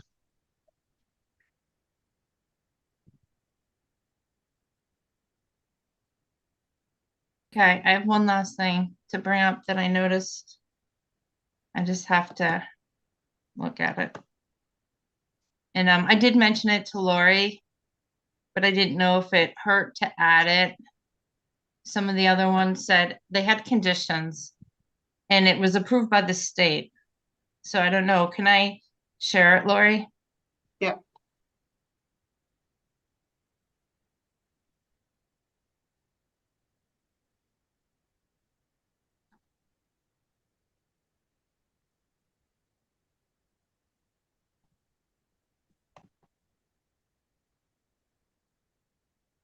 Okay, so there was this condition that said the planning board may impose reasonable terms and conditions consistent with parameters established by DHCD's compliance guidelines to promote these objectives and serve the purposes of this section. Approval may reasonably regulate matters such as vehicular access and circulation on site, architectural design of a building, site design, and screening for adjacent properties. And it also says the board may require performance guarantee. And that's kind of what I wanted to make sure we called it out. And Lori said our site plan does spell out performance guarantees. This is already redundant. Because it already says under on page 716, the planning board may, in its approval of a site plan, impose reasonable conditions at the expense of the proponent, including performance guarantees.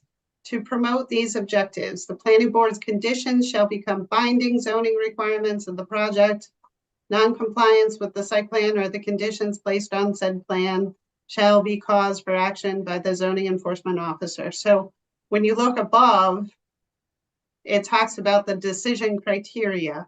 So it talks about reduced clearing and grading of the site, reduce volume of cut and fill. So that's that 9 criteria Right. that you folks include in your decisions every time you vote on site plan.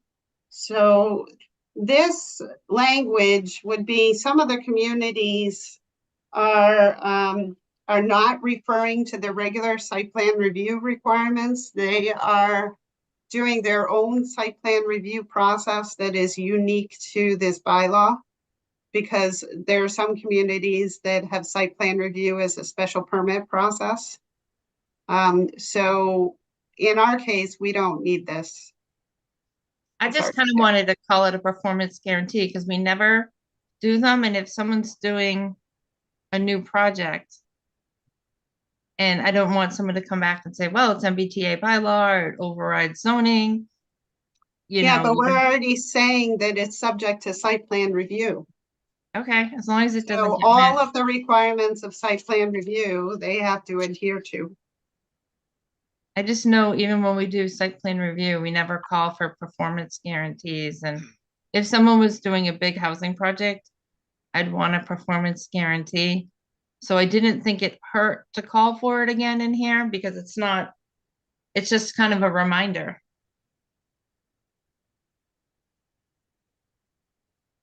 I mean, I Yeah, think but if it already here, says it, if it already says it, I think that it's up to us to be adhering to it. It's whether you write it 4 times or 2 times or what, I don't think that that's necessary. I just didn't know if because it's like whole separate overlay. under D, procedures and regulations, development under this section requires site plan review by the planning board under section 7-03-050. Mhm. So it's referring to that section already. I just didn't know because it's so strict, this MBTA stuff, that if it allowed performance guarantees. So the fact that this called it out, I It was happy does. to see that. But if you really think we can call out performance guarantees and we'll remember to you- do it, Yep. I know you can. It's right there in black and white under site plan review. did we do that for any of the warehouses? I wasn't here. So I can't say what you've done previously. We But haven't. yes, we did put the language in the remand that said that if they want to get an occupancy permit before things are 100% done, then they'd have to provide a performance guarantee. And I think that was probably the first time, yeah. All Okay, right. I'm all set as long as we don't forget it.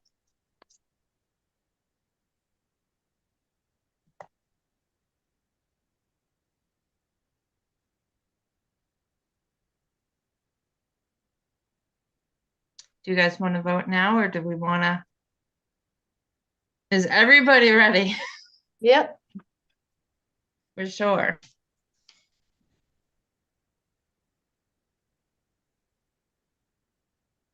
Okay. Do we know which ones we're including and we're not including? We're including the groundwater bylaw change per Lori. And we're gonna leave in the maximum lot sizes that we had because it was shown that we could do that. And we're taking out the adaptive reuse. Can we Yep. vote on these separately? We could vote on them separately if you want.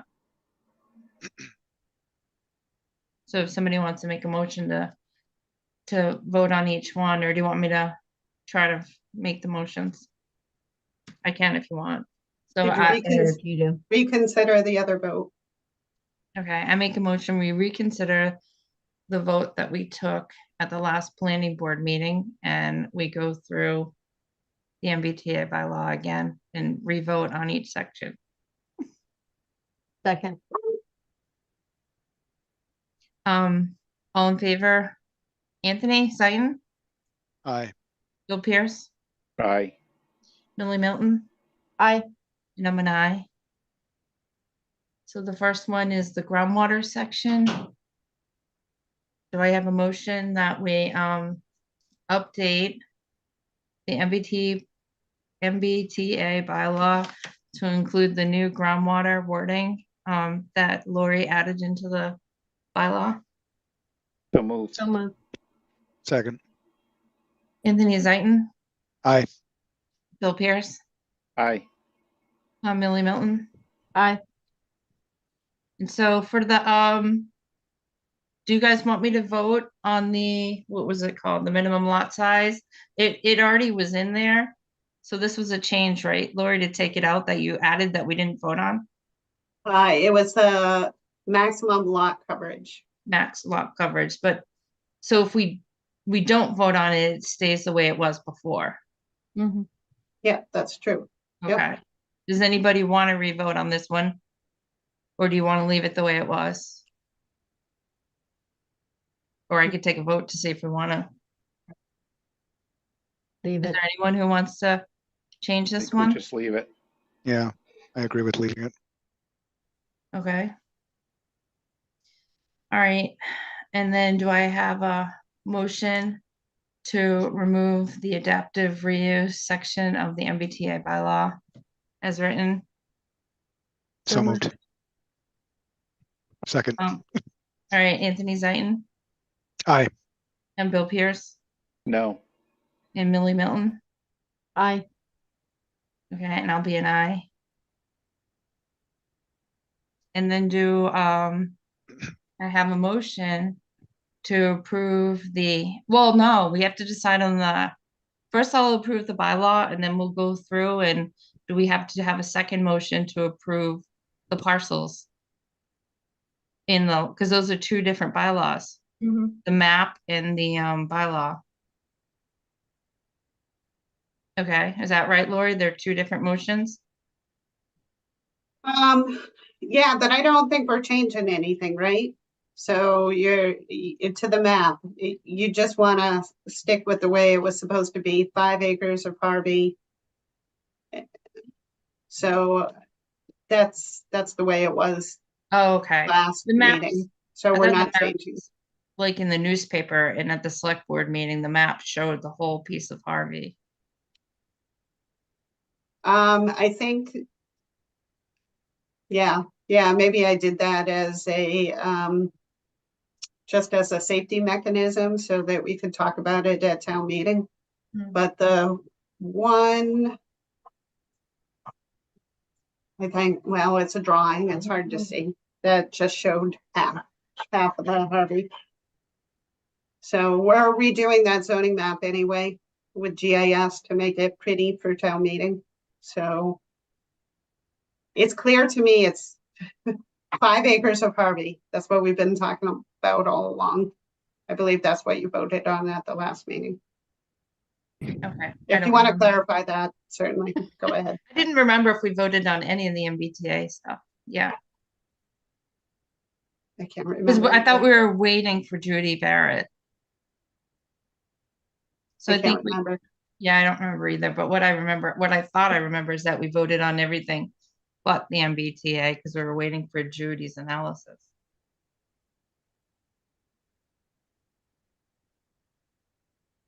But either way, I voted to amend it in case we did vote on it.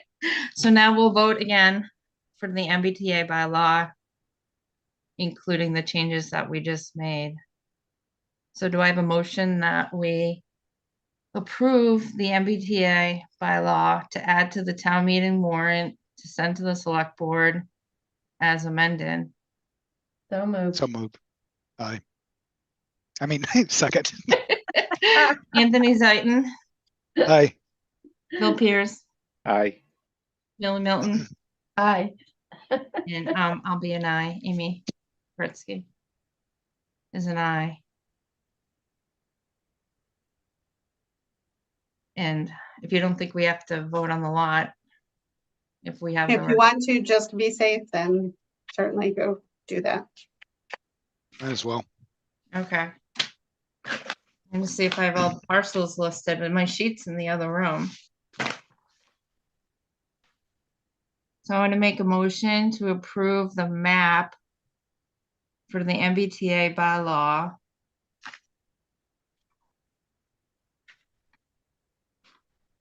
Is it by parcel numbers or is it going to be by address, Lori? Does it matter? Probably assessors, well, I'm not gonna put it in, assessors and map. I'm just gonna show the actual parcels. So it's just gonna be on a map showing the parcels highlighted. Do you have a picture of the map? We can show that and vote on that map, or do you want me to? Because this one says 0 Hudson Street, but if I read that out, no one's gonna know what that is. I can call up the presentation. So this is the southwest cutoff, showing the parcels highlighted. And then the next page. Oops. So this would only be 5 acres of Harvey. So all the other parcels are highlighted. But this parcel would be only 5 acres, so approximately half of what's shown. Okay. All right, and there is someone in the attendance with their hand up, so maybe I'll allow them to talk now before we take the last vote. Mhm. Hi, could you please state your name and address? Yes, sorry, I forgot I had my hand up. Jacob Jones, 106 Green Street. Make this quick.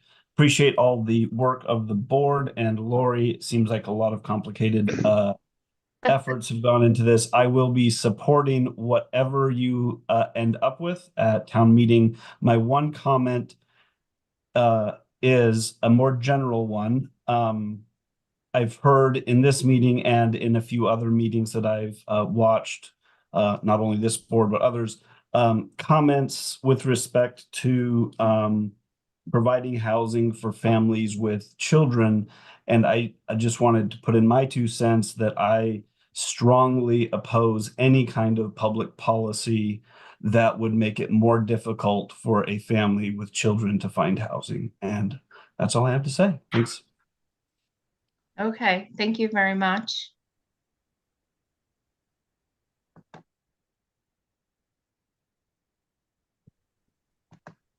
Just looking, I didn't even look at the poor people in the audience, see if there's anyone else. Okay. So, do I have a motion to approve the zoning maps for the downtown sub-district and the Southwest Connector sub-district as shown by Lori Connors? So moved. Second. Roll call vote, Anthony Zaitin. Aye. Bill Pierce, Aye. Amy Paretsky. Oh, sorry, Millie Milton. Aye. And Amy Paretsky's an aye. Okay, so that's it for the zoning bylaws, unless anyone else has anything to bring up or change or.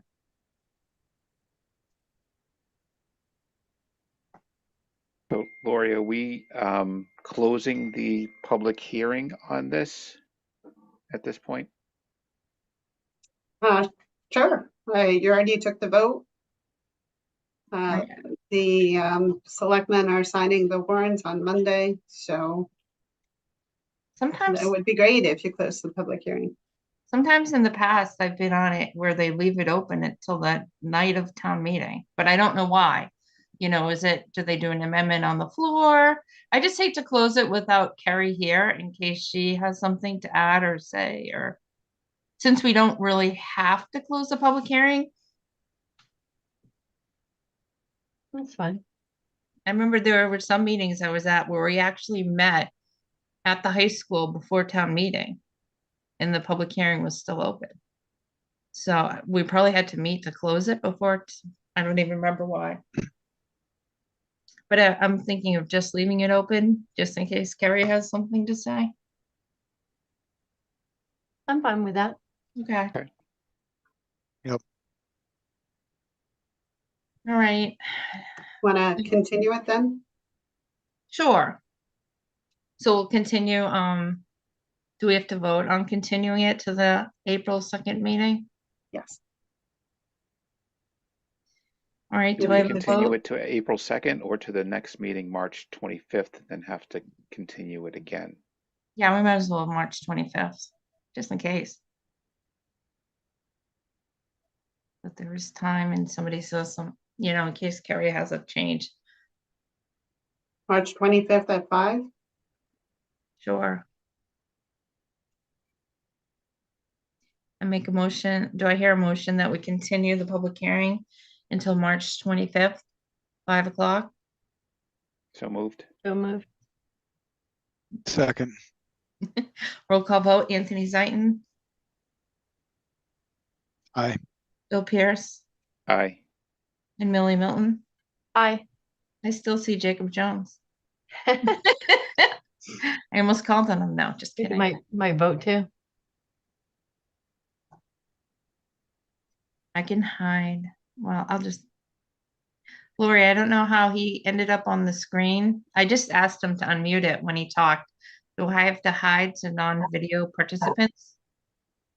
I think you're the co-host, so well, I think we're almost done, but if you wanted to move him into the attendee space, I think you would have to do that as the co-host. Okay, I just don't know how to do it. It shows me Let me just see if I can. it says remove, hide. I didn't add them in, I just unmuted them, so. I don't know how he moved over. Doesn't matter, or are you just gonna adjourn? Yeah, No, it Yeah, doesn't for- matter. The next master plan meeting is when, this Thursday, the Mhm. 21st. And I was gonna hold off minutes till Carrie's back too. Does anybody else have anything they want to discuss tonight? do not. Nope. Nope. Hearing none, do I have a motion to adjourn? So moved. Second? Second, Second. Okay, Anthony Zaitin, aye. Bill Pierce, Aye. Millie Milton, Aye. and I'm an aye. I'll see you guys on Monday. Okay, Good thank night. you. Bye.